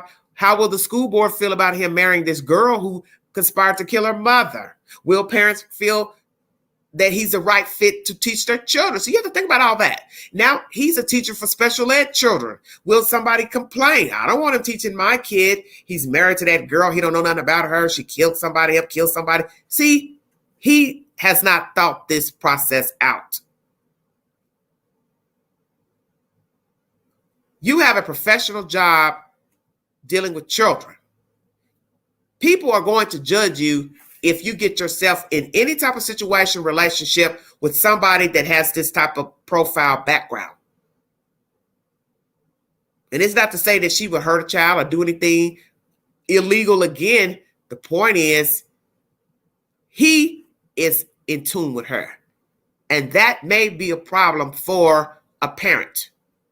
May even be a problem for the school board, teachers, community. I don't know. But I don't think he's thought this out. And he may actually be in love with her. She may be actually in love with him. But we don't live in a society that judges situations according to love. Because you can love a cat, you can love a dog, you can love a goldfish, you can love a curtain rod. But what's the meaning of it? You understand what I'm saying? Let's go to another network and get information pertaining to Gypsy's life. Thank you all so much for joining me. God bless all of you.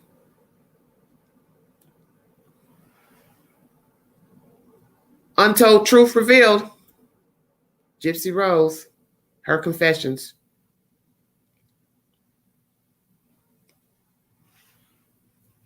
Thank you all so much for joining me this Saturday afternoon. I really didn't understand why my mother was moving us from place to place to place, or why at certain times we didn't have a place to live. But it really kind of showed me that all I really had in my life was my mother. Since my incarceration, I am finally free to build relationships and friendships. The best memory that I have in my entire life is the day that I got to prison and I got to go out to the picnic tables. And I'm like, I'm free. I'm free to have friends. I'm free to do what I want. I might be in a controlled environment, but this is nice. You're making me cry. It's the truth. It's such a good memory.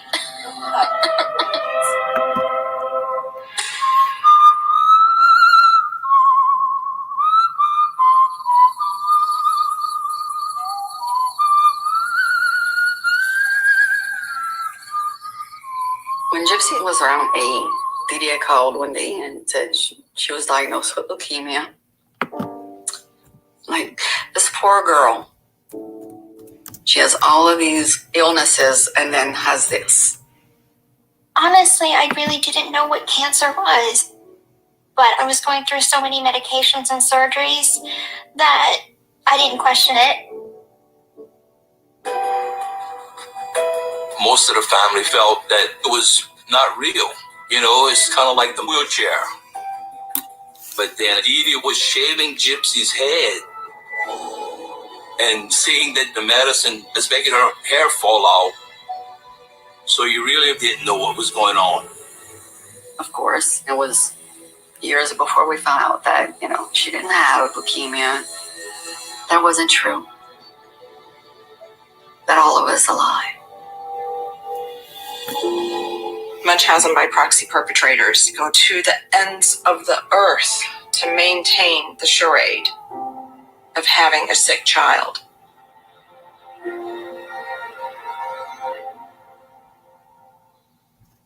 Feeding tube.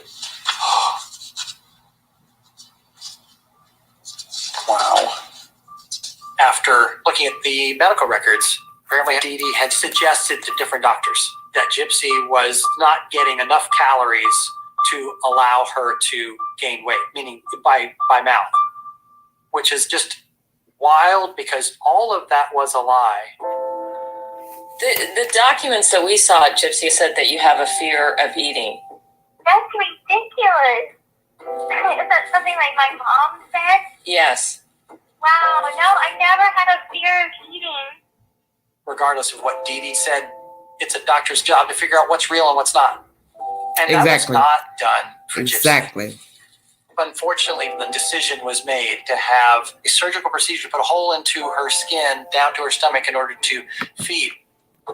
My mom used to try to make things that was being done to me fun, and so like the feeding tube's name was Mickey Button. And so she came up with a song.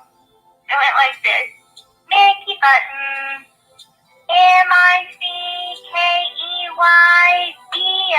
MICKEYBOTTON, Mickey Button, Mickey Button. We find feeding tubes such a common aspect of Munchausen syndrome by proxy because a feeding tube gives a parent almost unlimited control to poison and medicate, starve, and feed their kid.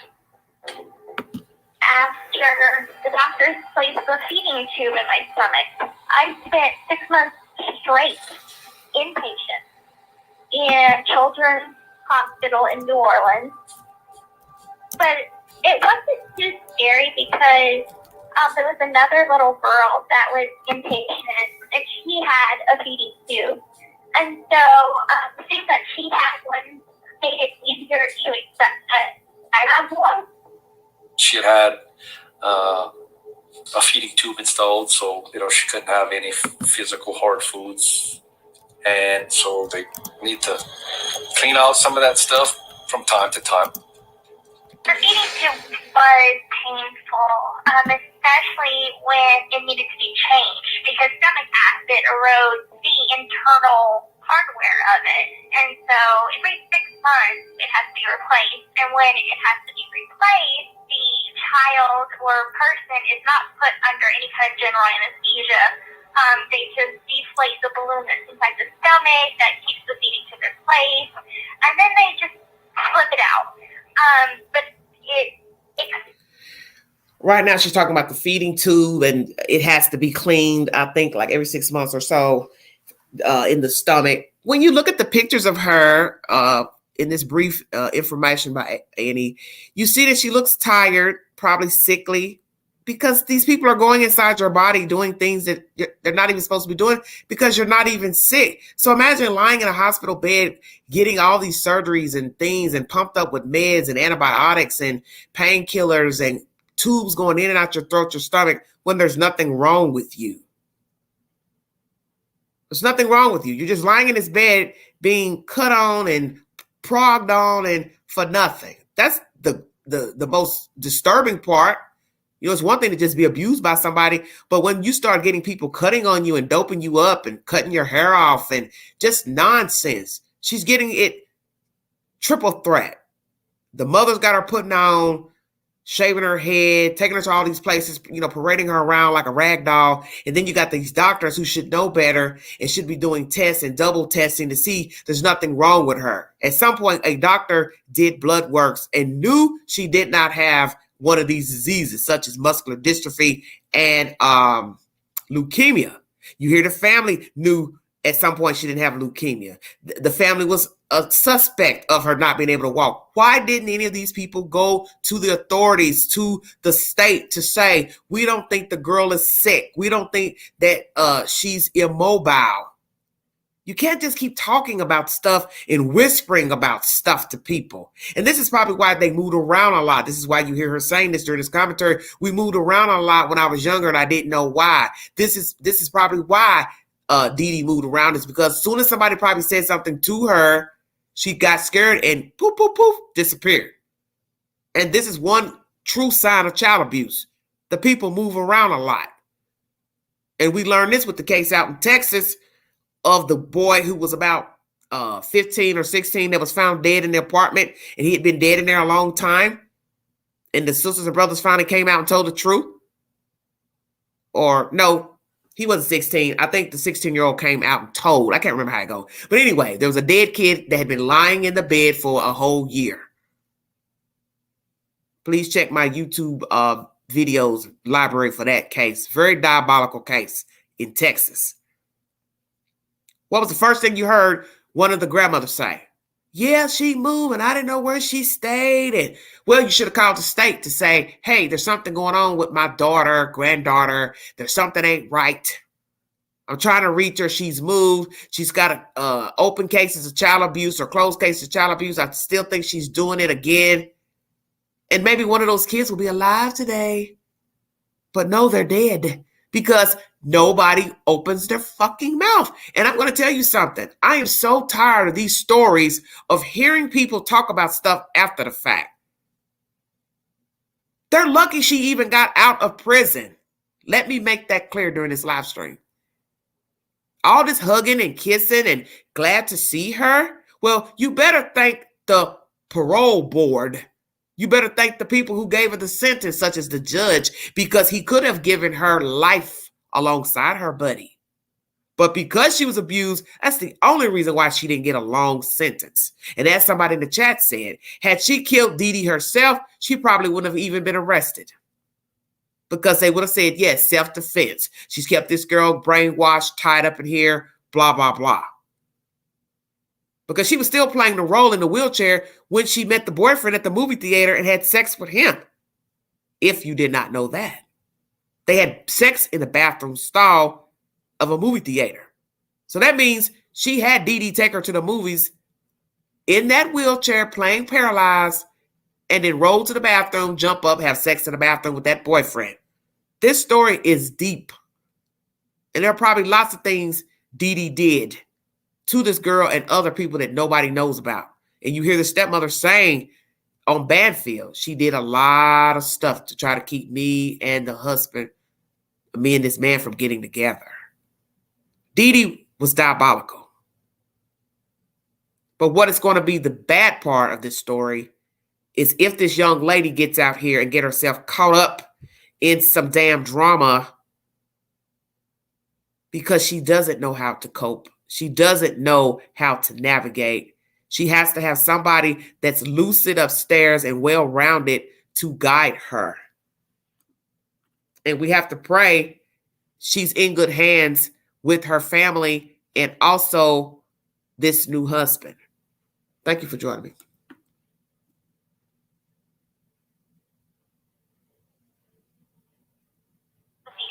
Place, and then they just flip it out. But it expands the incision that it gets placed in, and so that part is particularly painful. It made me scream a couple times. I always would tell her, I'm so proud of you, for being so strong and being in such good spirits. She never sounded depressed or sad. Intermission, everybody. Thank you. Somebody in the chat is talking about tracking children. Would you prefer we put chips in children? Just asking. Not being smart or anything, but they put chips in animals. Tracking chips. Should humans have tracking devices? Or let's say for children, in case they get lost or kidnapped. Have something put in their little arm. Just a question.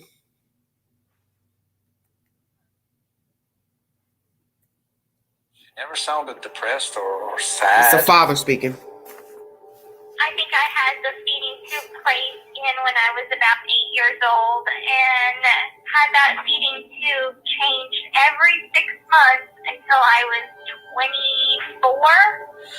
So you had to get that changed twice a year for 15 years? For 15 years. I don't believe that there is a single rational human being on the planet that would not agree that what Dee Dee did to Gypsy was one of the most public defender. Her public defender speaking. Of parental abuse you can imagine. It just breaks my heart so much to think how much I trusted her. And it makes me angry how she just looked at this child. And I know what she did. While I was going to hospitals and having these surgeries and tests done, the Ron McDonald House in New Orleans became like a second home. If not, it felt like a first home. Because we would stay there for months on end. And I guess it kind of disguised the fact that we were homeless. Gosh. Very interesting. You see how she's talking. This is when she was incarcerated, this interview. Very childlike. She speaks highly of being in prison. First time of freedom away from her mother. That's terrible because as I just said, she went from one box to another. How is prison freedom? But there are people who will tell you who committed crimes pertaining to, allegations of abuse or just being under the thumb of somebody, a parent. I'm glad I killed him and it's over with, and I'm glad I'm in prison. I'm away from there. It doesn't matter. I necessarily don't want to be in prison, but I necessarily didn't want to be there either. That's a strong statement to make. I finally have freedom in prison. Think about that for just a second. Because naturally she had to stay in jail up until trial. So you're in jail up until trial and then prison. 8.5 years. You still got somebody telling you what to do, when to eat, get up, don't eat, go to the bathroom. Hey, here's shower time, laundry time. Somebody's still telling you what to do to get up, even if you don't get out of bed. They're still flipping the lights on, disturbing you. This is sad. Feeding tube. Can you imagine having a feeding tube in you for 15 years and there's nothing wrong with you? And as you hear her say, a few times it hurt. Taking the tube out. No anesthesia. Just a hole. Just imagine that for just a second. Tubes going down your throat for 15 years or in your stomach. Back and forth, back and forth. These surgeries and procedures and this and that. and there is nothing medically wrong with you. And at some point, she realizes she is not ill. She can walk, but she never tells a single soul. Never ran away. Because people will say, why did she run away? Well, one thing you have to remember, she's been groomed, brainwashed. Where is she going to run to? Because she has to run somewhere where people are going to believe her. And maybe she felt like this will probably backfire on me if I run out here in the street and tell somebody I'm sick. They'll take me right back to that crazy woman and she'll really torture me. Because for all we know, she could have ran out to the street and somebody took her ass right back there to Dee Dee, and Dee Dee ended up killing her. Because Dee Dee would not want that secret out, that she's been using her child and using the doctors and using the public for money, gifts, etc. To think that was better than real life seems so surreal, understandable. Exactly. There's a myth that people go to jail just to have a place to sleep. So imagine these people were probably homeless. This probably was the farce that got started to scam people. Oh, I know a way to get attention. I know a way to get a place to sleep. I'll tell people my baby's sick. Think about that for a minute. They have nowhere to live for whatever reason. Now you got a sick kid that ain't really sick, and you're at the Ronald McDonald House staying for months on end, and then that's going to lead to somewhere else to stay, monies, funds. They had a whole Habitat house that organization built for them on a lie. Are you all hearing what I'm saying to you? A whole house built on a lie. People out here working hard with children, people who are disabled, who need a place to live, need a home, would be honored to have a house. And this lady got a whole house built from the Habitat for Humanity on a lie. So you can imagine all the lies spun for 15 or so years pertaining to this little girl who is now a woman. She has groomed Gypsy to be a liar, to be a fraudster. And then the girl goes to penitentiary to only be around more liars and fraudsters and murderers. Now she has to be deprogrammed, stay woke. Because how easy would it be now, listen to what I'm saying now, to continue to lie? I bet nobody thought about that. She's lied most of her life, acted most of her life. How do you turn that off when you know it has worked to get what you want, get what you need? Groomed. You think that just stops because she went to prison? The lying and the manipulating? Of course not. There's just no easy switch. Turn it off now. I ain't gonna lie no more. People need to be very careful with dealing with her. I'm not here to say that she cannot make it in life, that she can't succeed, she can't be successful. But the point is, she has been groomed a long time. And then she went into prison, which is one of the grittiest, grimiest places to be besides being homeless on the damn street. And you're going to see all type of grifting and lying and manipulation in prison, because that's all prison is, a bunch of people who were misfits that got caught. And that's all they're doing in there is what the fuck they were doing when they were in the street. And she was in there with that. Now, as I said, I don't know if she was locked down every day. She said she was alone. So I don't know if they kept her in a private cell in prison for her safety. I don't really know, because people kill people every day. They don't. You can be in population, if you want to. It's not like she killed a kid or anything. So I am curious to that. But does she still have the same ways? Because you just don't stop lying. I'm sorry. Panda says she will be attracted to what she knows. That's a tough cycle to break. Lowe says it's a hard road to change. Exactly. That's my point. And it's not that it's her fault. Don't get me wrong. But I'm saying once you've been groomed a long time to lie and deceive people, You cannot just turn that off. That's why we have people who abuse children, people who beat up people, because that's what they witnessed as children. That's what they were used to. They were beat up, abused, sexually assaulted. So now they're grown. Now they're molesting kids, raping women, peeping toms. It's a cycle. It's abuse. It's generational curse. I mimic what was done to me. I mimic what I saw. And that's my fear with her, is that she may not be able to turn that lying and manipulation off. This will be a very dangerous situation if she does not get treatment. So this is why I'm saying all this going live and selfies and all that old bullshit, she need to bypass all that. She needs to be at the chair, lying on the couch, talking to a psychiatrist. And she needs to be going a few times a week.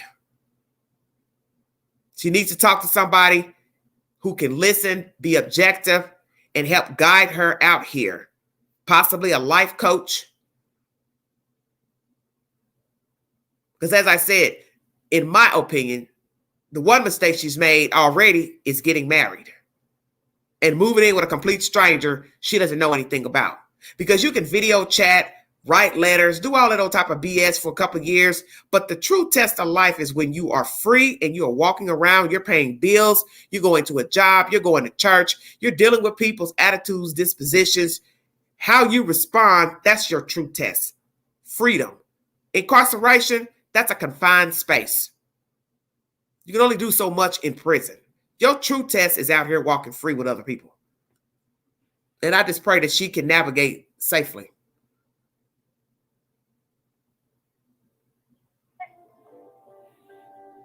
Gosh, there's so many good memories that I have of that house. The staff became more like family to us. I remember they had this desk in the office, and I used to sit at this desk, and the staff would let me make like an announcement whenever it would be like dinner time. And so I'd get on the intercom, and I'd be like, dinner is now being served on the second floor dining room. All guests are welcome. I felt so important. The staff had actually dubbed me the queen of the Mardi Gras parade. I had this beautiful blue dress, and I got to have a crown and a scepter. It was great. I felt so safe. It was probably the best place that I could have been as a child.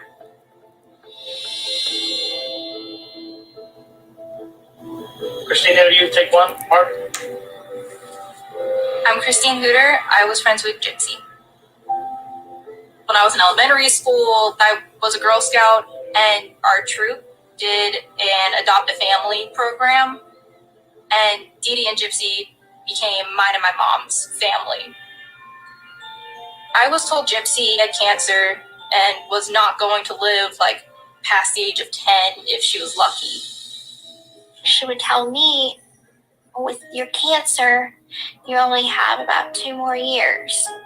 And then when 2 years would come up, she would tell everybody and me, it's a miracle you've lived this long. I just focused on whatever made her happy. And Gypsy's love for Disney princesses, I feel like, came up 100% of the time I spend with her. Looking back now, that makes a lot of sense, because all the princesses are living their best life, which I would imagine is just what she wanted the whole time. Anytime that I would make friends, my mother would guilt trip me. I thought I was your best friend.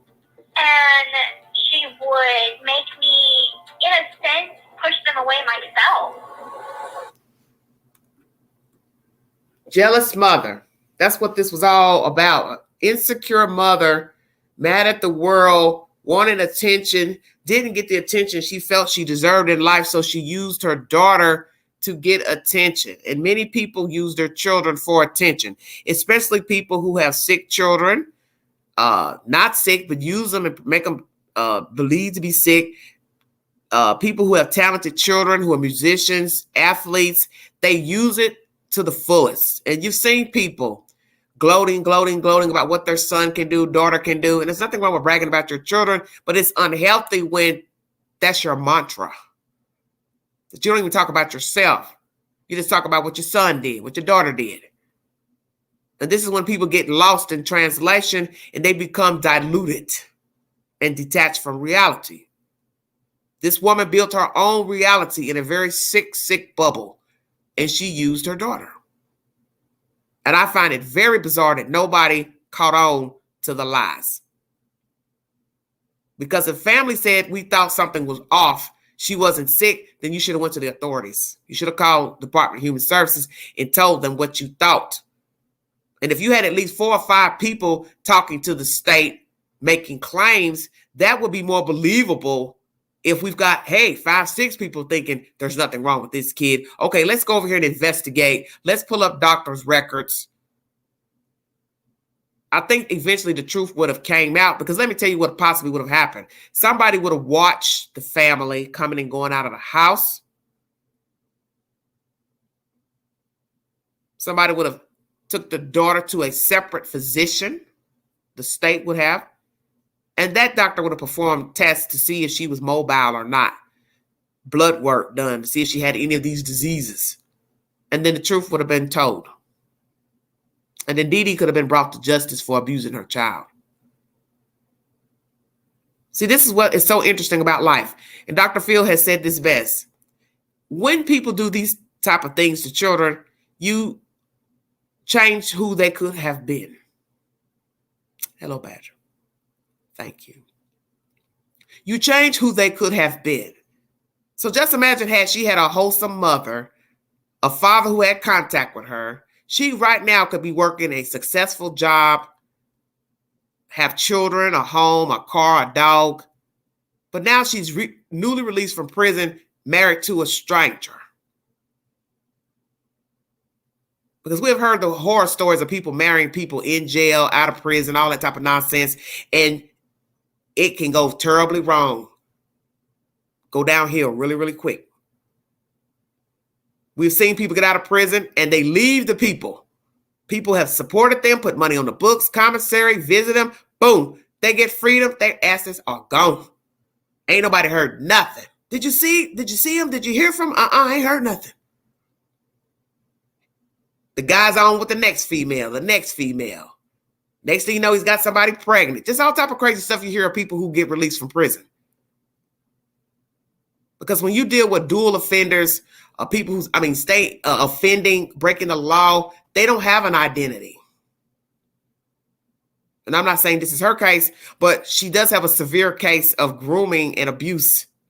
So she has to learn things all over again. It's truly sad. Let's go over some of the things that was said. Doctor neglect. How many doctors realized she was not sick? How many surgeries had she had? She had a feeding tube. The fact that she could move her arms around during a doctor's visit and the doctor didn't even realize, hey, she's not paralyzed. The fact her mother always stayed with her during the visits, that's to make sure she wouldn't talk. I believe she made her daughter sick because she couldn't keep a place to live. So then you got to ask yourself, was she the type that she couldn't hold down a job? So this was her ruse to get a place to sleep. I'll tell people my child is sick.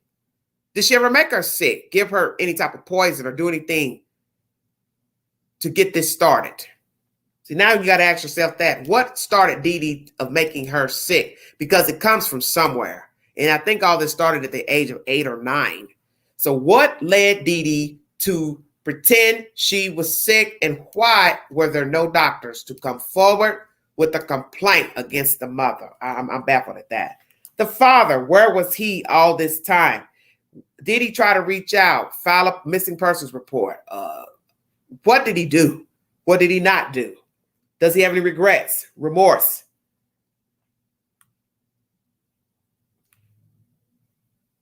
The fact that she said she was happy to sit at a picnic table when she first got to prison. You hear the interviewer shocked at that. But this is her newfound freedom. Sadly. See, you never realize what can make you happy, I guess, until you're in that situation. Most people would die if they knew they had to go to prison, even if they know they did something wrong. But she was glad to be away from her mother. It's very sad. She felt alone inside the prison. That's why she couldn't wait to get out to get married. We heard that from another commentary I brought you. She gets angry at the social media posts pertaining to negative things about her husband. I brought you that information earlier. I don't believe she should be on social media. That's my personal opinion. I think she needs therapy because my fear is that she won't be able to cope with certain things that she's going to experience out here, and she won't know how to navigate properly without adequate therapy.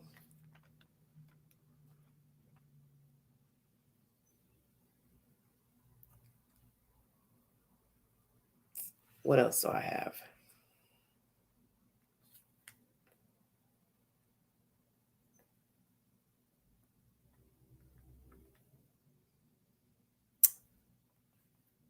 Okay. At some point, they learned she did not have leukemia. When was that? How old was she when the family members realized she did not have leukemia? Did anybody ever call DHS pertaining to Dee Dee and this Gypsy Rose?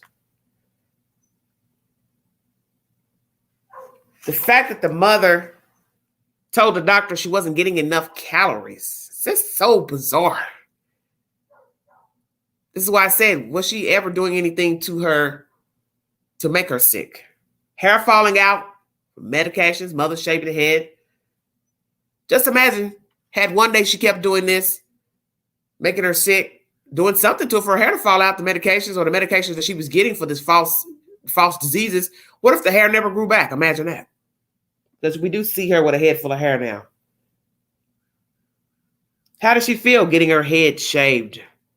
Most girls want their hair, but she probably went with the flow because her hair was falling out. And if she didn't know she was sick, she was doing what she thought was best, the best recommendation from the doctors.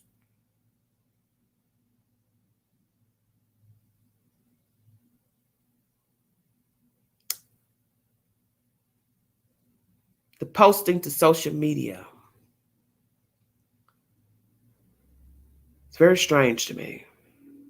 She didn't know how to store a phone number. You heard that in the earlier content with Banfield. The stepmother said she didn't know how to store a phone number, but she could post to TikTok or take selfies. Make that make sense to me.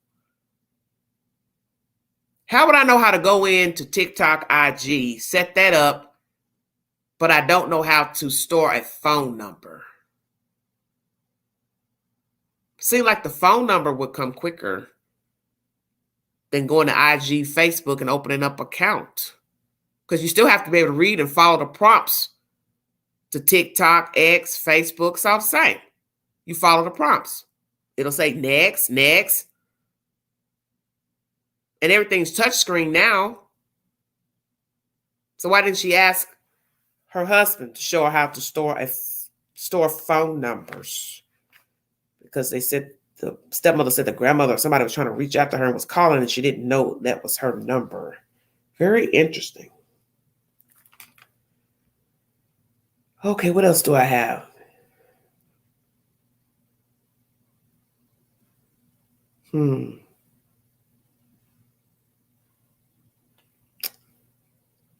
Wants to be an advocate.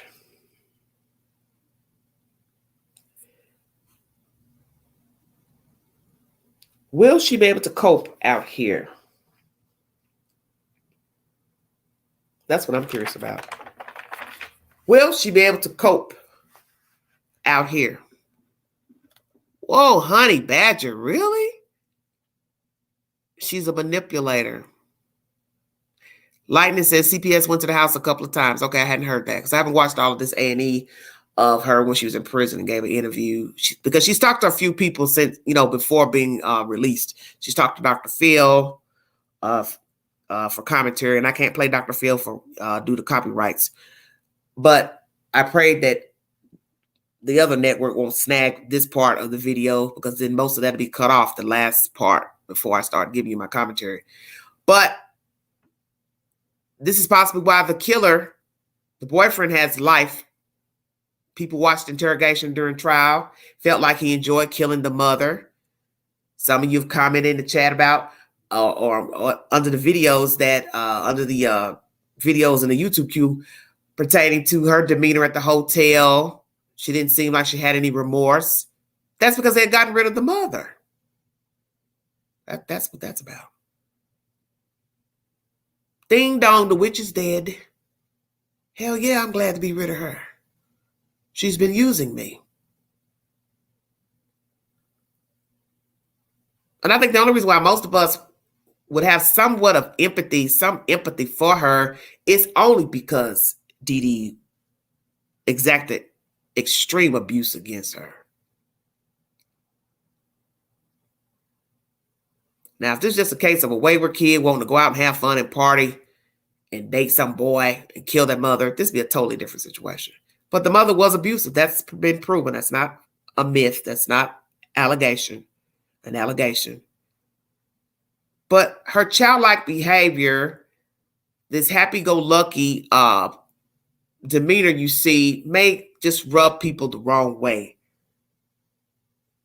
That's why you have to dig into the belly of the beast and get all the information before forming an opinion. Because you don't want to be harsh on her because she was an abuse victim. And now that we hear allegations of being molested as a child, that just topples the situation even worse. And she says she has remorse for conspiring to kill her mother. She wished she had not done it. She wished she had found a better way out. But she has done her time. And she wishes that guy go to John well on his journey. But I think somebody's going to now probably try to fight to get him out. Because they're going to say, well, what's the difference? Well, it could be just a long-winded argument. Well, he wasn't the one being abused. He didn't have to kill that lady. Same thing they'll say about her. Well, she should have ran away. But as I've said, people are abused every day and they don't run away. Especially children. So it's a toss-up. But this happens a lot in many countries, jurisdictions. People making their children sick. People lying to their children to say they're sick and don't feel well. People using their children to get gifts, monies, housing, attention. And it's sad because there is something truly wrong with you that you will use your child at any age to con, deceive, and manipulate others. And you hear her saying they moved around a lot and she never could understand why. As I said, I don't know if the woman couldn't keep a job or just didn't want to work. So this was her new hustle. Let me use my kid. Because everybody knows you get more in life when you say you have children. People feel sorry for you when you have children. You are right now, don't got no money. You need some groceries. You need your rent paid, light paid. All you got to do is say, I got a kid.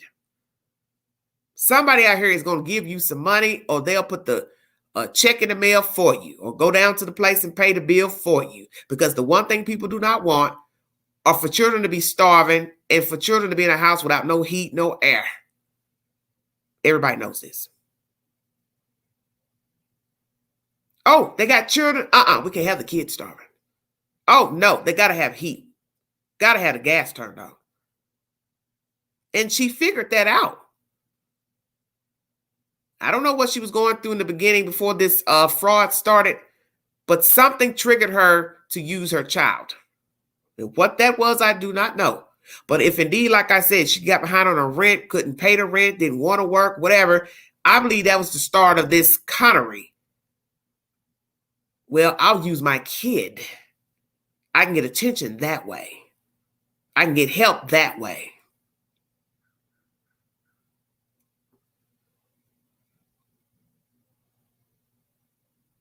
It's a very diabolical story. And as I said, I have put comments, poll on my community page. Please take the polls pertaining to Gypsy Rose. Some people didn't like me asking questions about her being on social media. It's just a question. She can do what she wants. She's grown, blah, blah, blah. I know she's grown. It's just a breaking news story, and I'm just bringing you the content. But I don't think she should be on social media because the stepmother has already said she's been offended. And she's only been out 2 weeks, so that should tell you something. If you're offended already, you haven't been home a month, what are you going to do when it gets worse? And naturally, nobody should be picking on her because she did have a cruel mother. We cannot eliminate that from the equation. But we also have to worry about how she's going to navigate in life, treat people, if she'll still be, telling tales and things because that's all she knows how to do. As I said, that's not a switch, you just turn off. And will she use this abuse as a way to also hustle people? Because, one thing I've learned in dealing with people who have been SA'd and raped, they will spin that story at any given time. Okay? They will spin that woe is me story on a whim. And that's bothersome to me. And naturally, she will talk about this because that was the life she had for so many years. But I've seen it with other people. We can pretend I'm not talking about Gypsy Rose right now. I've met people, they didn't know me, I did not know them. And they cannot wait to tell you what they have been through. And I've seen these people just use this negative lifestyle to the point that it's redundant. And it's, I don't even know the word I want to use, to get attention. Yeah, I was molested at this age, and yeah, I was in foster care at this age, and I didn't have no parents, and I didn't have this. My mama was on drugs, this and that. Yeah, I got on drugs, I got on meth, I got on crack. Yeah, I lost my kids. And before you know it, it's their mantra. It is the story of the hour. It is the story every minute. And then you'd have to say to yourself, okay, what is it that I'm watching and listening to here? Is this somebody that just can't move past the trauma? Or this is somebody that just wants attention?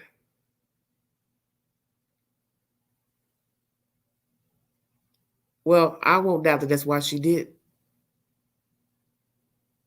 use her daughter, the relationship with the father. It probably was a combination of everything. Because as I said, you get more attention when you have children. Everybody knows that. She was just a lonely vessel, and she used her child. But as I was saying, using your trauma as a badge, that's not a good look.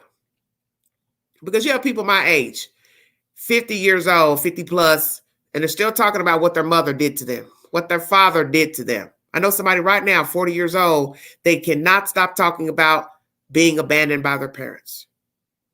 But yet, they say they had a good life with their foster mother, or adoptive mother, rather. So the first thing I'm telling this person is, well, why not focus on that? Why are you focusing on the life before the adoptive mother? She adopted you. You say she treated you well, then focus on that. Just as soon as you get mad at the world, things aren't going your way, I ain't got no mom, I ain't got no daddy. Okay, a lot of people don't have a mother and a father. A lot of people have living parents, and those parents don't fool with them for whatever sick reason or unsick reason. Those are the people I try to steer clear of. Because there's something creepy about talking about trauma every day. No different than what I'm doing up here. Because this is a traumatic story. But when it's every day, you have to question the motivation behind the commentary every waking day. They did this to me. She did this to me. I was beat up. I was bruised. I was bullied. Just every day it's negative, negative, negative. And it's not to say that the things did not happen, but what you have to ask yourself, once again, what is the motivation behind talking about it every waking day? I can't think because they molested me. I can't move on because they raped me. I can't do this because of that. You understand what I'm saying? There's people who are hurt every day, hurt as children, and they don't talk about it with anybody, and people don't even know that they were molested, they were raped, that they were sodomized, that they, whatever it was that they went through. Abused physically, mentally, favored, one child favored over them, other children favored, parents didn't like them, didn't treat them well. You may never know what a person went through if they don't tell you.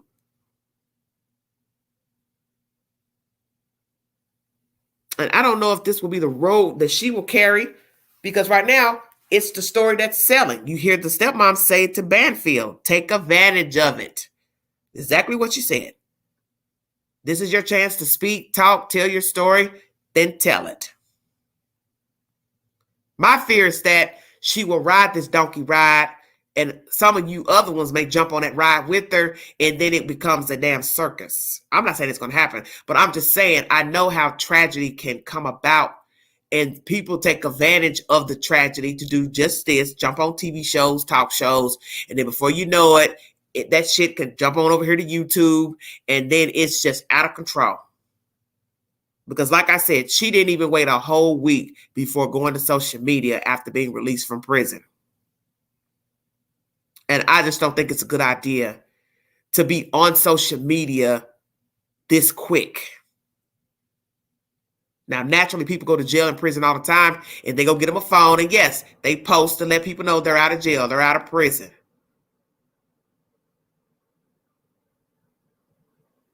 But there's still people, as somebody in the chat believes she's a manipulator, despite the fact that she was abused by this Dee Blanchard.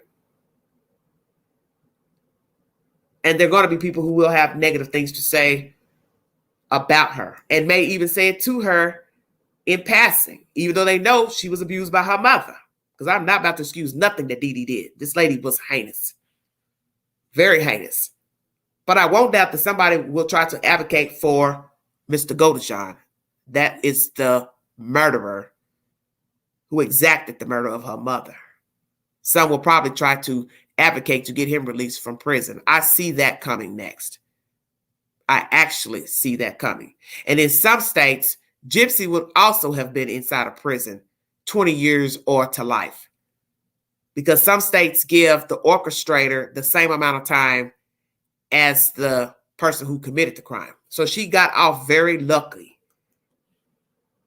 Now, some will argue she shouldn't have got any time, even though she orchestrated it and asked the boy to do it. In the end, it is his choice. Because he didn't have to kill her, but he did. But they also say he has mental issues. I don't know. Let's read some of the comments below this video. The fact that her best memory in life is prison tells you how bad she had it with her mother. 2 replies.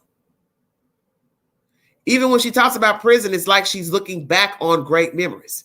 Next person. You make a very good point. I agree. Gets put through a literal lifetime of control and abuse, and she gets prison time for it. The level of compensation she deserves and the apology she deserves is absolutely unimaginable. 1 reply. The doctors who made money putting in a superfluous feeding tube should be in jail instead. Okay, interesting. This level of child abuse is unimaginable. Brings tears to my eyes. That precious girl lived a life like a sick person, thinking she would die and couldn't have friends, and her beautiful hair shaved, feeding tube, homelessness in a sense, and not able to connect with friends. And Disney princesses make sense. She loves them so much because generally they are stuck in a tower or in something like that, and it portrays a princess that no one else sees or really knows about at first till Prince Charming comes along. She was and she was so sheltered, and it makes it easier to live in this fantasy world. I'm so happy she's free and now out of prison. She shouldn't have seen prison walls, not even for a minute, but at least she had an incredible free experience behind those walls. What an incredible moving story. I hope she has the life she deserves and keeps winning and climbing. It's speaking volumes how free she felt in prison, knowing her mom can never do that to her again, even when she gets out. Someone replies, "This absolutely breaks my heart. How could you do this to your child? I'm so happy she's free to live now." Then somebody else goes on to talk about how she felt free in prison than she did with her mom. Tells you everything you need to know about how much of a monster her mom was. This is great. She can finally speak freely about what happened. Somebody says, "I can't come to terms with the fact that she spent 8 years in prison. Taking a life is wrong, but this woman was enslaved and tortured by her own mother. Miscarriage of justice." Somebody responds, "She's spot on. My home life was strict. I didn't have friends or sleepovers or sports or anything. When I started going to juvie, then jail, I found myself wanting to go back longer and longer." Very interesting. It really is like a big sleepover with your new friends. Boy, that's bad. Replies, "Wow." Second person, "I'm so sorry you went through that. I hope you're doing well nowadays." Yeah, that's deep. To want to continue to get in trouble, to go back to jail or juvenile hall, that says a lot. And I've brought you that information earlier, that there have been documentaries done and statistics done on people who deliberately break the law just so they can go to jail and have a place to sleep. That's bad. So here you have this person saying, "Well, I met with people in the juvie. I felt better there, meeting friends and this and that." That's so terrible. Who the hell wants to be in juvenile hall? And naturally, there are children who deserve to be there, just like jail and prison. But whenever your freedom hangs in the balance of weighing higher and being jailed, there is something wrong. And I'm not shocked that she would feel this way because of how Dee Dee treated her. That's why I said she swapped one miserable box to go into another one. That is what happened. And I pray she doesn't get herself, as I said, tangled up while she's free, because old habits die hard. She doesn't have anybody. I'm not saying these people aren't positive that she's got now, but I'm saying she'd have to take heed and listen to what they're saying if indeed they got her in the right direction. And Mr. Ryan, the husband. Somebody says she looks healthy and happy, incarcerated. If anybody deserves parole, a new start in life is absolutely her. I'm so glad as a majority whole, we are accepting and understanding as much as we can be of what Gypsy, her situation, and what she did to escape. She deserves to live her life the way she wants to now. Have fun, Gypsy. There's so much to do out here. Somebody else says, what sticks out more than how her mother treated her is the fact of how hard she's still smiling and trying to be happy. No matter what she went through, it's so crazy to think she's in prison for doing something no one could do. Next person. How does this happen? How does it even happen to someone? It's unimaginable that so many professionals didn't suspect her mother of any wrongdoing. A lot of happy comments pertaining to this interview. And now everybody knows that she is currently out. Somebody says, when Gypsy conspired to eliminate her mom, I use the word mom loosely, it was a matter of survival. A lifetime of unimaginable torture and deception foisted upon her had to end, or Gypsy would end. She should have gotten probation at the most. I'm glad she's out. I pray she develops a happy and prosperous, meaningful life. Bless her. So I'm going to end on that note right there. No matter your opinion of Gypsy Rose and her role in the death of her mother, murder, you can't deny that she was abused. And when you have been severely abused to this degree, because you really don't know all the things Gypsy went through at that house, you really can't be surprised that she acted out. She may not have brought the blow to the mother 17 times with a knife, but it could have happened. That's the point. It could have happened. Because at some point, this was not going to be able to continue. Because the more she watched TV, stayed on the internet, she was going to want to come out of that wheelchair, and she was going to want to come out of that house. That's what led to her going online and meeting this guy, I believe on a Christian date site, and one thing begat another. She was going to want to get out of that house, one way or the other. Now, this was not the right method, but I'm also not Gypsy Rose, and I wasn't in her shoes. I don't know what she was going through mentally. And we have learned that when people are in distress and they have dealt with it a long time, they usually pop off at the most inopportune time. Doesn't even have to be a direct abuse at that time.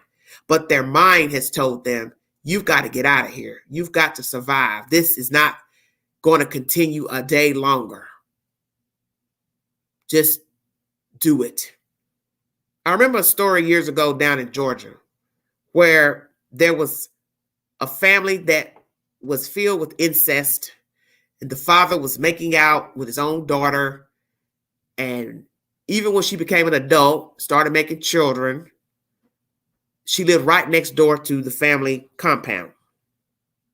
Long story short, the grandson got wind of this abuse between the mother, his mother, and his grandfather, and he decided to kill the grandfather. And after he murdered the grandfather, he told the news, I have no regrets for killing my grandfather. Because he was a dirty old man, he was mean, and he continued the abuse of our family members, and I wanted to put an end to it. And he said, the first night I spent in jail was the first night I ever slept soundly.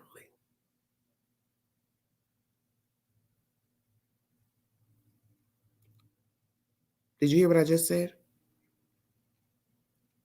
A man killed his grandfather for watching abuse of his family members,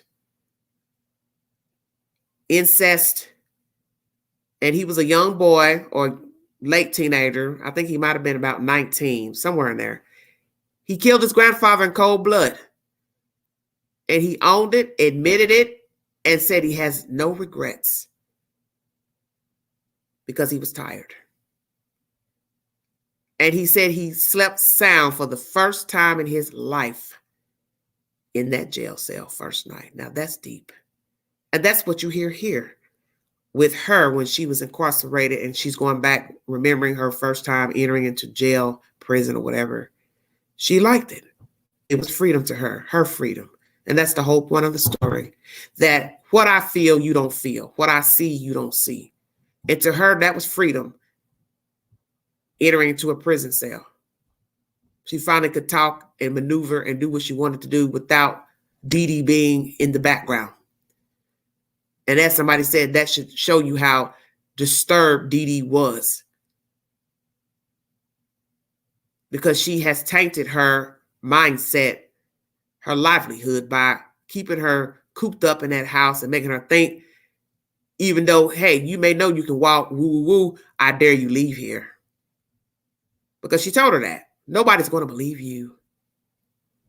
And that's why I said, she may have escaped, but to where would she have gone? Because my fear would have been, she got out there and ran away, ran to somebody she thought was going to be helpful, and in turn, they take her back to Dee Dee's house. Even though they could see her walking and assume she was paralyzed, but they still may have been that stupid and blind to take her back to that house so they could work it out. The baffling part of the story are the doctors who neglected the signs, the family members who had suspicions, and nobody called CPS or the police. Nobody notified the hospital of deceit. This is strange to me. So now we ask, did any family member call DHS. The doctors, why didn't you confront the mother and or call CPS? Police. This is bizarre to me. Now think about all the people who have come in contact with Dee Dee and Gypsy in this 15-year ordeal. What do they have to say about the farce exacted? How do they feel that they were hoodwinked and bamboozled by this woman? And the child too, because eventually she knew she was not ill.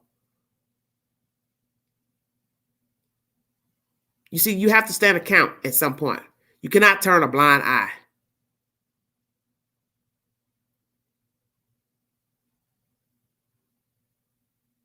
You have to speak up.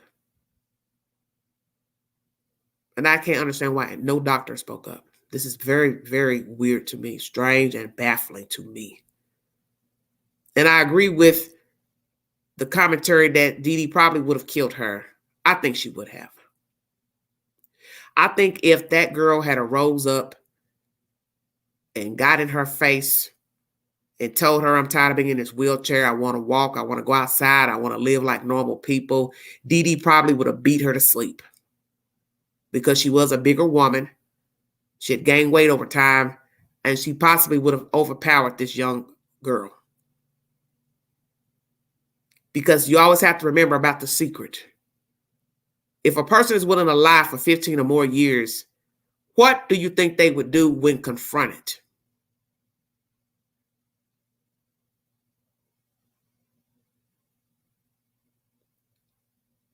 What do you think Dee Dee would have done if it came down toe to toe, nose to nose? I don't think it would have been nice. I think that girl would have been fighting for her life, literally, by her own mother had she confronted her and said, I'm leaving. I want out of here. I'm going to call the police. I'm going to call the state. I'm going to call my daddy. I'm going to call my uncle, grandmama, whoever. I don't think she would have made it out that house.